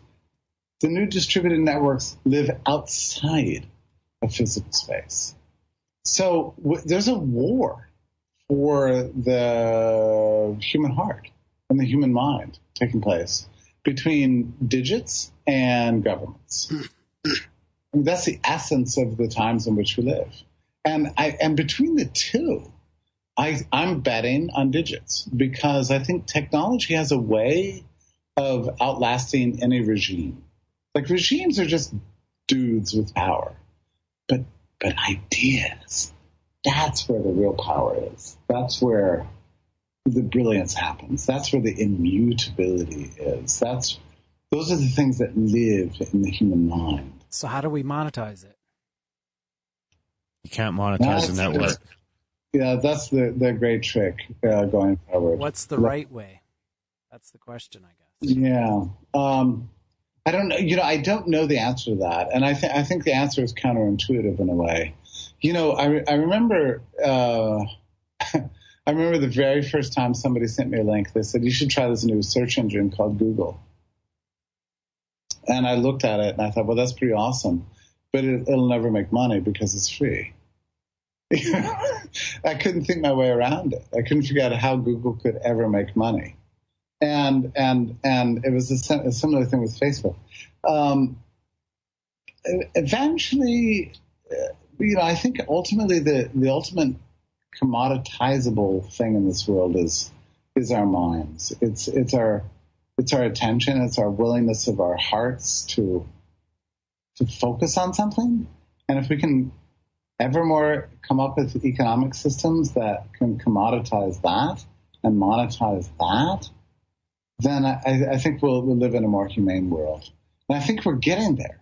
It's just taking us a long time. I would probably tend to agree, especially I mean, it seems like the last big pillar to fall is going to be energy. Like when we can figure that one out and I can drive my car without going to Petro-Canada and shit like that, or without having this gas bill or the hydro or the, electricity bill. And plugs on our walls. I mean, I'm embarrassed every time I stick a plastic thing with prongs, into the wall. I'm like, dude, this sucks so That's much. funny. I was just thinking that the other day because I was plugging in my MacBook Air. It's pretty old now, but still, when you look at it, it's a nice thing. It's a nice state-of-the-art computer. And I plug this thing into the wall, and it gives that little, every once in a while you get that little blue spark that shoots out as you're plugging it in. And it's just like, this is where we're at. I can touch the screen on this thing and talk to anybody in the fucking world. Have you experienced that? I can't. I'm just like hungry every day for this world because I know it's coming, and we have to break through the monopolies to get there. But the other day, I picked up an iPhone X, which I love. I truly love it. But I bought a charger for it that doesn't require a plug. Yeah, I've seen those. Oh, listen, it's such a vision of the future, and it's a little lame now, but you have to plug. Yeah, you have to plug it in, and so that's stupid, right? But ultimately, you set your little miracle device, which is the iPhone X, and you just throw it on top of this little thing, and the machine, I don't know, discerns its presence and starts pumping it full of charge, and you can feel what's coming. We're going to live in a wireless world. I mean, we're just at the beginning of this. I mean, I think we all need to think of ourselves as, I don't know, just the first generation that experienced fire for the first time, or railroads, something like that. Like we're just at the beginning of this. So we're going to have to watch our whole village be burned down. Probably once or twice. Yeah. I mean, is it going to be like we're going to be the Mayan? We just all of a sudden, they don't know why everyone disappeared because they discovered they had the fucking internet. The Mayans made the internet, 5G, and that was it. And it just killed everybody. And but for now, I mean, you're surrounded by wires. You can look around yourself right now. Oh man, this right here, I feel sick for a day after being in here for a while. Yeah, the podcast studio is an old walk-in freezer converted into a studio with an unbelievable amount of electronics inside it. This TV right here that I can almost touch, when you walk by it within like a foot and a half, you go deaf in one ear. Right? It's a little older. Live in a physical world. But I mean, that being said, I know more people, and this is something that 15 or 20 years ago, there was nothing. It was like the people that got out of the workaday world were the people that were, day traders, or they started a business that they that, for the most part needed their attention for 40 years or 30 years before maybe they could retire comfortably and things like that. And all of a sudden, in the last 5 years, I can't count on the digits on my body the amount of people I know that have given that up, started their own highly successful businesses with zero to no or, very limited overhead, and now are working 2 days a week and making more than they would have made, in a year and 5 years at their old job, packing meat or whatever they were doing. And they're doing it from thousands of different people that just want to chip in.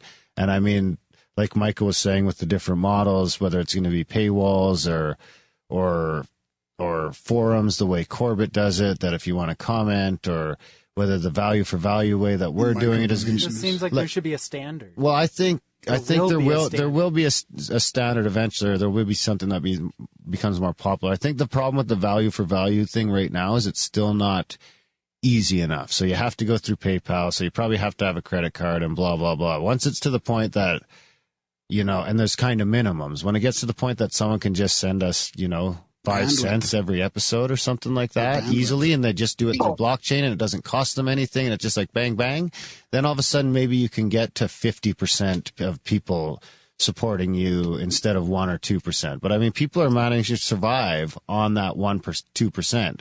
So I think that's like, we're already starting to see that revolution where where people are breaking free from the workaday world and starting these companies, whether it be YouTube or, I mean, I still like the podcast model a little bit better because YouTube is highly centralized. And like I was talking about before, you're seeing people getting shut down because whether it's advertisers or other people bitching, that's a weak spot. So I guess where I'm going with this is I don't know what model is going to win out for podcasting and this sort of media, whether it's going to be the value for value or the subscription model or the paywall model or the cut the interview in half model and pay for the rest, but it's not going to be advertising. It could be that you will tokenize your podcast in the future. And one of the weird things that happened in 2017 is that we saw tokenization of services take off as a venture capitalist model, a democratized version of venture capitalization. And it was amazing. Like crowdsourcing? Yeah. Well, I mean, you start a service, right? So you've got a podcast, and so you create a token around your podcast, and then that token begins to go out on the markets, and people buy the token, and it itself becomes something that people buy and provides you funding. I mean, so that would be like almost having your own cryptocurrency in a sense. Exactly, and I'm sorry I don't have the data immediately at hand, but in 2017. The amount of venture funding that was provided through ICOs exceeded that which was done by conventional old form venture capitalization.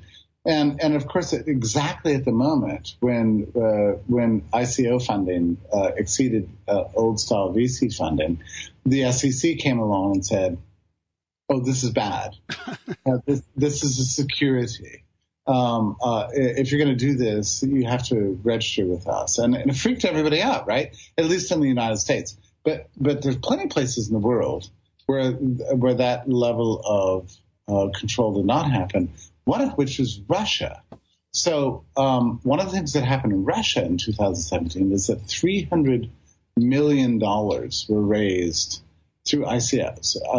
ICOs in Russia are out of control. So anybody who's got anything to offer the world, they tokenize it, and it becomes a tradable ownership claim in a protocol, basically.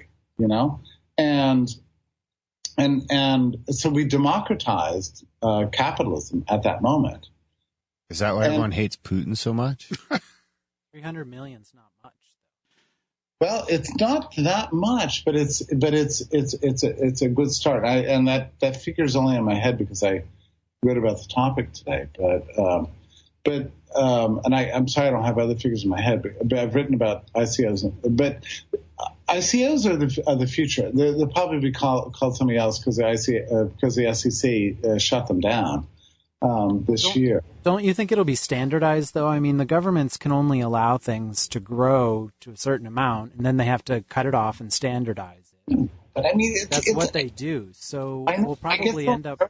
Oh, I'm sorry. I do. I get embarrassed for civilization by these kind of efforts. I really do.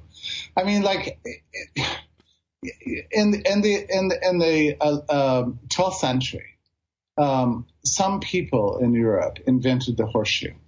And it was a great moment in the history of civilization because you took a beast and you gave it longevity and you gave it like 10 times the power. Like a horse with an iron shoe is a lot more powerful, like 10, 20 times more powerful than a horse without an iron shoe. All right. So somebody invented the horseshoe.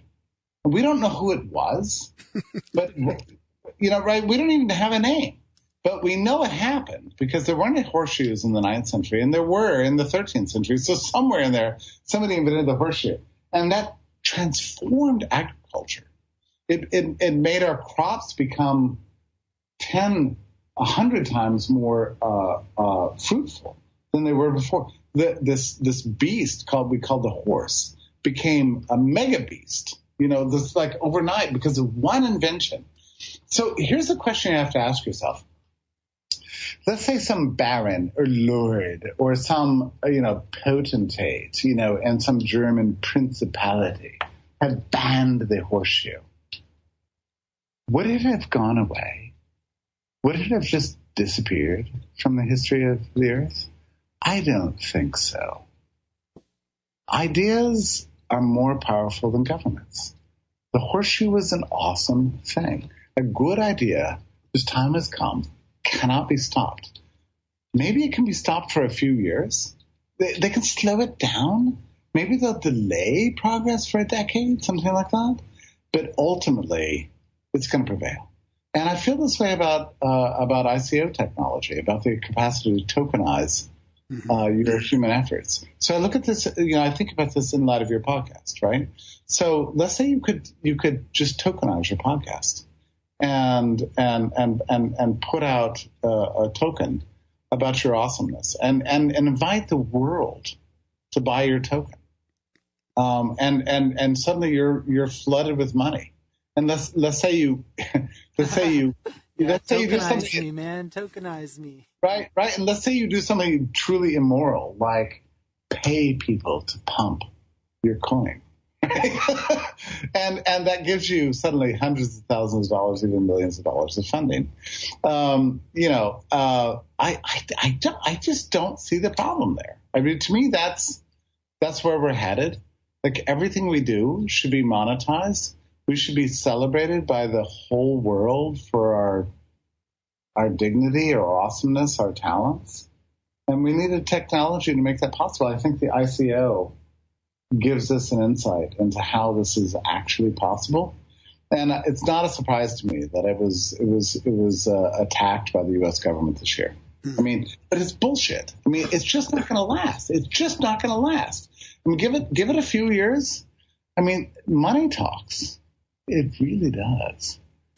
Well, the other good thing about tech is, like, I actually steal this one from Michael's playbook, but without, I mean, even the people who think we've come too far and, the tech's destroying us, they got to look at the other aspect of it, that all the sort of spiritualism and the inner work and the things that people are having the time to kind of do en masse. Not yet, but they're starting to do it en masse nowadays. And Graham, with all his biohacking and I mean, even you being able to concentrate on whatever is all things that weren't afforded to us even 300 years ago or 500 years ago, because all your fucking time was concentrating on how to survive.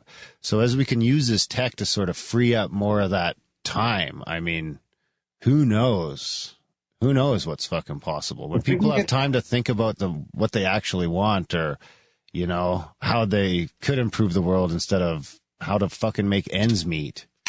That's right. And if we can get governments out of the way, we'll figure it out. I have every confidence in the capacity of individuals and innovators and creators and right out of the gate, do you think? Or do you think we need to, like, kind of slip into libertarianism for a generation or so, and then sort of, because I always think that anarchy is, like, maybe too much too soon. I don't even believe in libertarianism as an ideology. I don't think anybody needs to be conscious of having some theory. All we need is to have governments out of the way, and we can figure out the rest. I don't think we need to have an ideology, really. Are there any examples of that currently? Is there any place in the world we can kind of look to as a small, even example of that?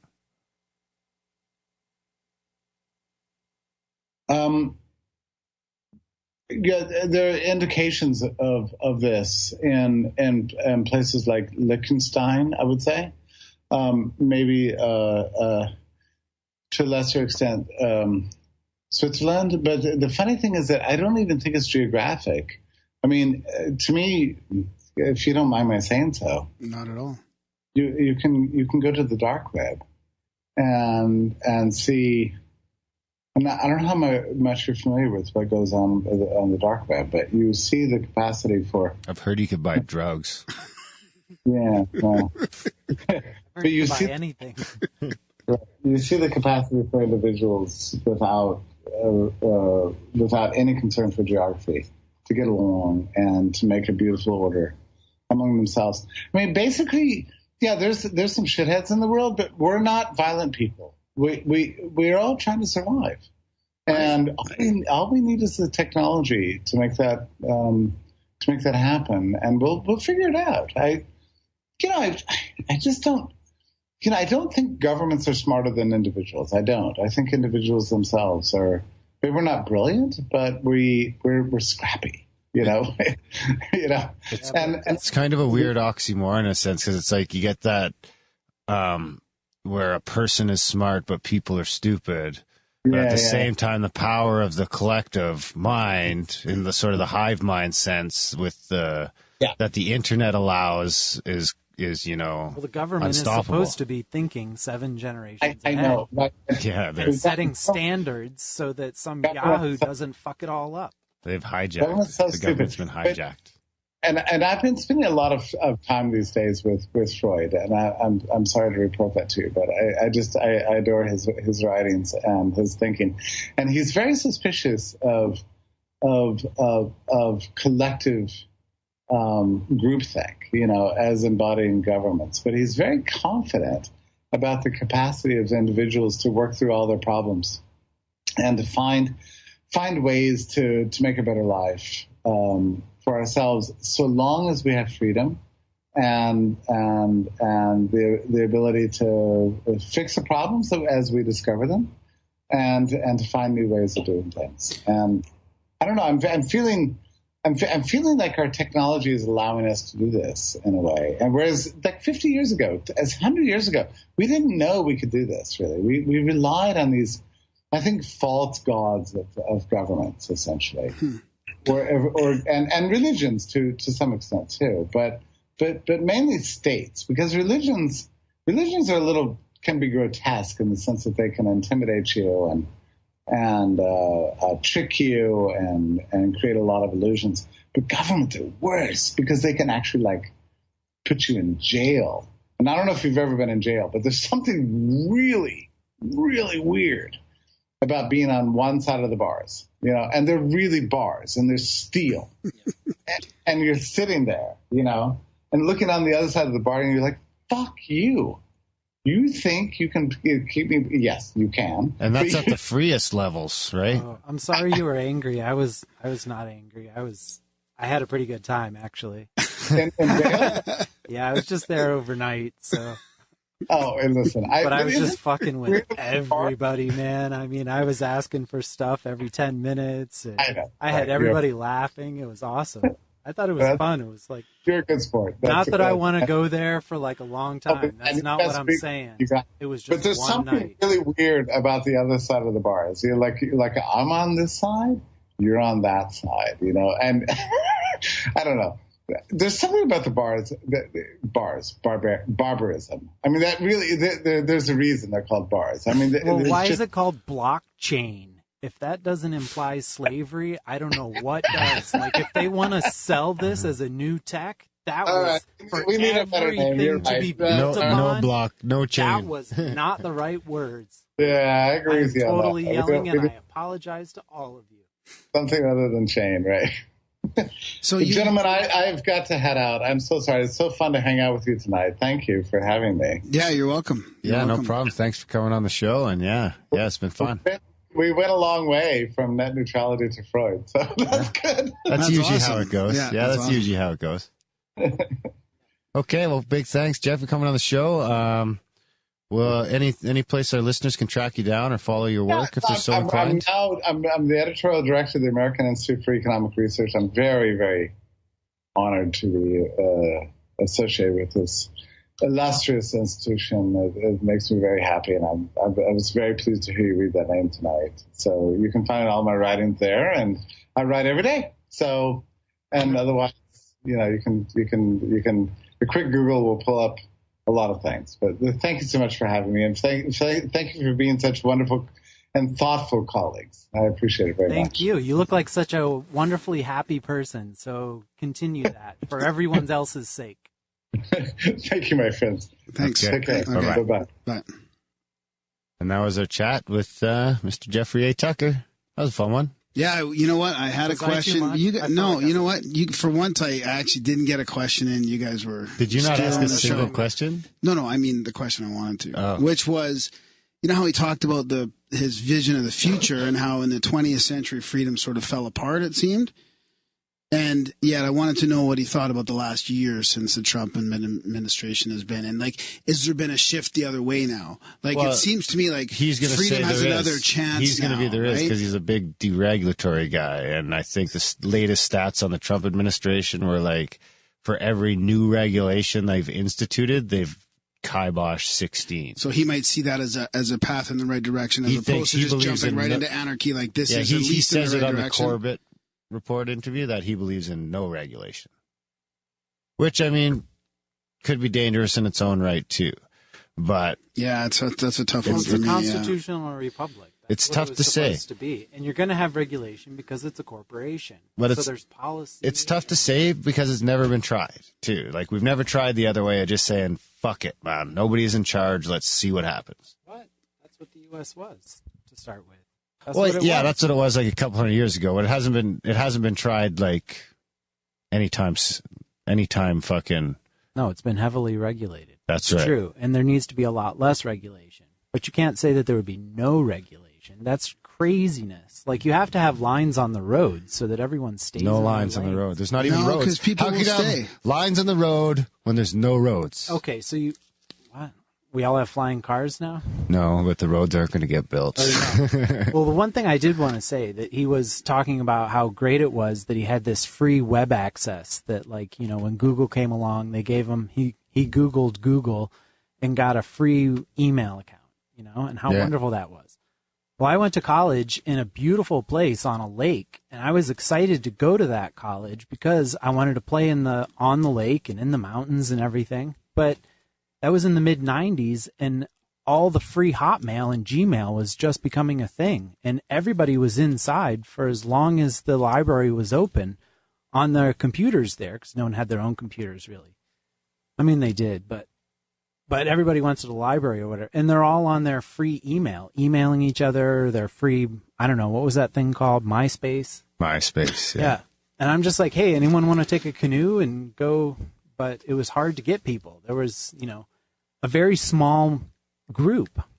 And it sounded like just 10 years earlier, everyone was out. You know, that was like a big reason everyone went there. And from there, that was the mid-90s. That was 20 years ago. So now it's just like, I don't know, man. I think the whole thing is... There's probably more. Wonderful. I bet you if you went there today, there'd be more people in the canoes. Maybe. They did have... Because I think there is that silent sort of uprising of the fucking, you know... The people like you or like my wife that are wanting to get out to nature. There seems to be more of that than there was when I was younger. And I'm not against the technology by any means. And I'm sorry if he took offense to what I was saying, because I tend to just, I guess, do that. But I mean, the tech is there and it's important, you know. But at the same time, if I have a pencil in my pocket and my iPhone, I know the pencil works every time as long as I can sharpen. Well, the real risk of technology. I don't you know. guys kind of I've had touched some on it shitty in pencils. for a sec. Is the real risk is Graham that has no lead in his pencil. I can't even fucking say anything yet. We should shouldn't come have here. talked about the pencil in my pocket. I'm sorry. You derailed it into penis jokes. The real risk is as we rely more on it, the EMP is only a Carrington event away, or a fucking or a malicious We're already act. fucked from the EMP, so just let tech keep going, so it'll hopefully become EMP proof. Yeah. Which is No, but that's no the such real thing as risk. space, though. and nothing leaves low Earth I orbit. wonder how many Tesla are in Earth orbit. Like, if he's going to shoot one to Mars, then he's probably already got one in Earth orbit, right? There's probably a regulation about Like, can putting you just a Tesla go in up? orbit. Can you pay like I don't know, like We $10 million? And, Apparently, for $10,000, we can put a cube satellite in space that just orbits around, repeating the Grimerica show till it falls to Earth in a couple of years, burns up. $10,000.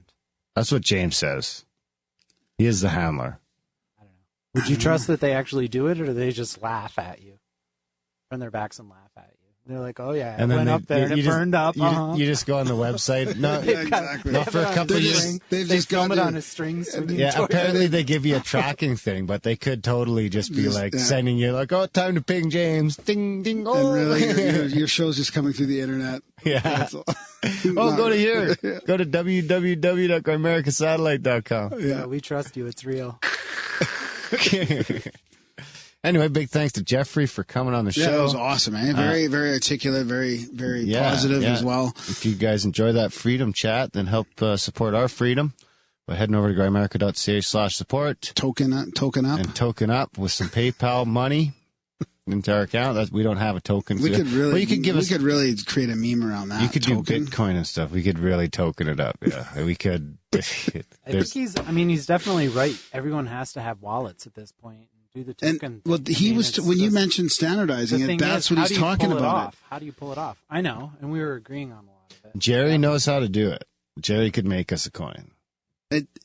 I don't know how it works. I know fucking nothing about it. But that's different than the ICO he's talking about, which is interesting because that's the future. When he's talking about token, that's what he's basically talking about. Grimerica becomes a divisible thing, but instead of having a company with shares, we're a company that has this infinitely divisible fucking token.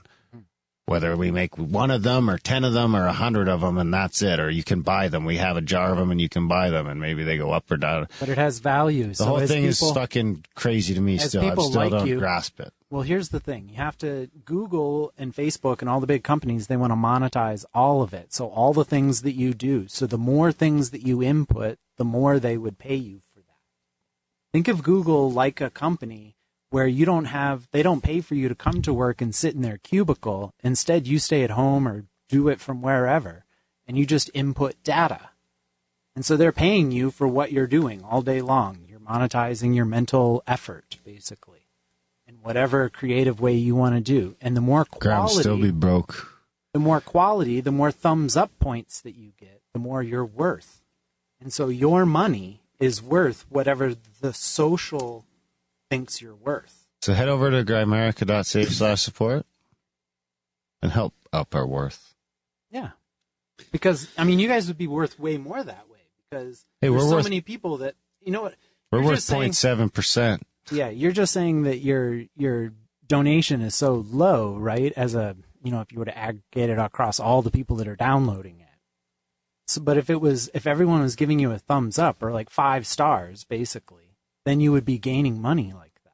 Yeah, that's too Black Mirror for me, man. It's too easy to sabotage that thing. Well, for now, we'll settle for a couple bucks. Sign up for a monthly at the PayPal account, grimerica.ca/support, and support freedom. He's really trying to end this episode here. Oh, look, we got a new... Hey, look, just as I said that, new sub. Really? Sorry, nice. Such a trick. Two came out. Oh, you get 2 emails. Oh. One's for the payment. Thanks for the new subscription. You guys ever Daniel B. Daniel B, nice. The second I talk about supporting the show. Welcome, Daniel B. So head out to grimerica.ca/support. Do sign up for a monthly, and let's help spread a little freedom. We do have a Bitcoin wallet. I don't know the address offhand, but it is on the support page. And in the show notes. And someone was bugging me to make a Litecoin wallet as well. So I figure at this point, every time someone emails me and asks me to make well, just be careful with that. To accept a coin. Next thing you know, you're going to get, Well, you got to find a wallet. Well, that's what I mean. People ask me to make wallets, so I make a wallet. I'll make this Litecoin wallet, and I think it's okay to have a couple bucks in all these different cryptos. Okay. Because if we, maybe we'll have like 10 Litecoins. Maybe they'll be worth $20,000 one day. Alrighty. Yeah. Okay. I'll support you in that. Maybe I'll accidentally give them away before that. If I were you, I'd figure out how to spend them. That sounds to be the problem. We figured out how to spend our Bitcoin, just give and we it spent away. it too soon. He gave it away. No, we spent some The guy too. never got it back. Yeah, he's like, no, that never happened. And then I sent him a screenshot of the transaction and dark. Never responded to anything ever again. Too bad, really. But we were able to spend some Bitcoin on some jingles. Can't we go back after him now, especially that he's probably made quite a bit, just ask for 50% profit back? Like, look, we know you made 11 grand off. When you just email people out of the blue asking for money. We know you made 11 grand off our mistake. I can't remember now. I knew who it was because it was something that I had specifically it would just be a bought. funny episode. We should do it. Because I had bought, you know what it was? I think it was someone on Fiverr. It was someone on Fiverr that I had fucking paid to make me a fucking jingle with Bitcoin. And then I didn't know how to work my wallet properly. So someone's like, hey, I'm going to send you some Bitcoin. I'm going to send you half a Bitcoin. And this was when they were only like $200 a piece. Well, in the first days, that was how people were really making good money. It was tricking other people because they didn't know what was going on. The whole so thing I was like, okay, totally send me the wild Bitcoin. So I was like, I went Not into my that he wallet. did that. I'm not no, saying he didn't that do guy that. did that. I went into my wallet Well, and he I didn't sent give it him. back. That's tricksy enough. But there were No, that was was a not good him scam. though. The guy who sent it to Oh, me. yeah, I just right. gave him the Oh, wrong okay. number. So I Right. went into instead of going to my receive, I accidentally clicked on the send page and it had the last address that I had sent money to in there. So I clicked on that, sent it to Buddy. He's like, okay, I sent it over. You see anything? No. Then I realized my mistake. And then I emailed Buddy and he's like, oh no, it never happened. No. So then I sent him the transaction screenshot that Buddy sent to me and then nothing. Crickets. Let's track him down. Let's fucking And it was like track him down and say, look, buddy, Bitcoin. we know, Well, that's the thing it's is worth that 11 grand right now. We Just want give us $100. fucking Give me my $100 back. 50% of the profits. Give us our please. $100 back, please. the government saying, "Oh, we got caught off guard here. We didn't know. We don't have the jurisdiction and everything all figured out yet." The government, what? Well, how are you gonna? You got to find somebody. Well, we don't got enough dudes named Ben out there to fucking yeah, track we him gotta- down. We'll fucking hire a PI. Yeah, but see, that's Well, I've got an email somewhere to guess that's track what him you're down, saying. but then what? Now, where it's We're all not really going we're to not get the putting- police or the government involved. Are No, you kidding now me? all of a sudden Holy we're fuck, fucking- they're just shining no, a you spotlight should right be on able this to just. operation. Whatever. It's all digital. It You already should be able to happened. just No, say, that's "Look, not good that was karma, a bro. mistake." No. You just say, "Look, that was a mistake." It should have. The transaction should have reversed immediately. There shouldn't have been anything after that. The guy would just be like, "Oh, I made a mistake," and he's like, "Okay, here you go." Honestly, here you go. That's what the computerized digital system is supposed to do: is make it to where no. it has to. You be can't fair. fucking phase out douchebaggery. That's No, what it's he gave for. him the wrong address and he sent it in. So you can't just reverse that transaction. It's like That's Send the it to thing about somebody Bitcoin. random? I gave him someone, not someone random. the last Fiverr account that he sent Bitcoin to. So that'd be like you're just at home. You did some work with me like a year ago. You don't know who I am. You just did a random gig. All of a sudden you wake up one morning and there's an extra $100 of Bitcoin in your account. And then like a couple weeks later, some dude starts emailing you asking you for that money. Well, it's your money. If you're keeping track of it, That's it was right. in your bank account. You're right. At the time, it was But if only it was $100. if it and was now it's if it 10 was grand. cash, if it was So 10 grand, maybe I get Buddy it. would You would- fucking say like, hey, you would okay. notice it. I get Probably it. not still. I mean, get that's it. the thing about Bitcoin. It's like, I mean, there's freedom no- freedom doesn't mean protection. Freedom just means freedom. But you should So you're have still been free able to fucking call, be duped. You should have been able to call someone or something, whatever, in Bitcoin and say, "Hey, man, that was wrong. Can you look at that account?" No. Then you're centralized. Then you're asking for centralization. You want someone to be able to step in. You should just Whole not do thing is stupid working things. This is where on a Jeffrey's main view is brain. the... You're just doing something that you shouldn't have done. So I paid $100 for that mistake. So you think The Bitcoin best thing is to not do- centralized in any way? Well, no, I'm saying I don't want a centralized governing body like the Royal Bank that I need to call to complain about things. That'd be like wanting to. I mean, that's the same. That's a government. Then Seems to me it was digital. You made a mistake. It should be easily rectifiable. But you're right. It is a character story, and it's kind of fun. So What you've if it's gotten a lot of cash? mileage out of it. what if it's cash and you give send your cash to the wrong And if it person? was- You're not getting it back. And if this was a social, the social monetization thing, then you would have made a bunch of extra money off That's what right. you would have made that 10 grand on all the people that are like, this is fun following this. I don't know about 10 grand, but $10. $10, I don't know, maybe. probably a couple subs. But no, I don't think that. Because, see, the No, other I thing is think I you're don't think there forced should to be. rate I disagree that you should be able to call someone and if you fuck it up and that person, it's on human nature now. So if that person's nice, a good person, and they want to give that back to you, then that's on them. But See, I don't it's- think I need to be able to call someone to rat them out. No, or call someone. exactly. I agree with you because he should have thought about the bigger picture and said, if we want this Bitcoin thing to work, then you have to be somewhat honest and send that shit back. Otherwise, people, that's just going to, in a philosophical, contextual way, that's going to force people away. Who knows from what the that guy system, was going right? through, though? Maybe he needed the money more than we did. To me, it seems like a criminal mind invented the whole Well, it's That's just what I it's not like what Jeffrey thinks of humanity, right? That's kind of the opposite. It's of hard what to we get to the want do. utopic. You might have it in mind, but it's going to be extremely difficult. No one's to do Or it. then saying again, maybe no, he but didn't that's even what he's maybe saying he is didn't he's not understand the fucking saying transaction. anything about utopic. No, There's I know. no Maybe he utopia. never got your email. I know. Freedom doesn't mean protection. It doesn't mean utopia. It doesn't mean anything. It just means exactly maybe that. he didn't It's even get freedom. your email. Freedom to make your own mistakes. Freedom to fall. Freedom to get back up again. Maybe he didn't get your email. Maybe he deleted it. Maybe like it was an honest mistake. Could have been. But it's- Like Bill says, he's like, you just can't think. You can't with those currencies, and it's almost like you got to think of it like when you're a day trader or something like that. You can't dwell on that fucking Fuck it. We can fucking dwell on it if we want. Trade Are you made. kidding me? This Isn't the same fucking situation. We're going to go after him for half the fucking profits. All right, guys. Thanks for listening. And we'll see you next weekend. If you are a lawyer dude named Ben that can help us track down this random jingle maker and sue him back to the Stone Age. If it was a jingle maker, it could have been a $5 for something else, too. No, it's a jingle maker. Wasn't it? You did do other $5s. You did art or something. I did art the one time, but that was it. I actually found this other weird section of Fiverr where people like eat paint, things like that for money. That's what the fucking blockchain is fucking devolved to. I'll eat paint for $5. Go to the dark web, Larry. Watch somebody eat paint for $5.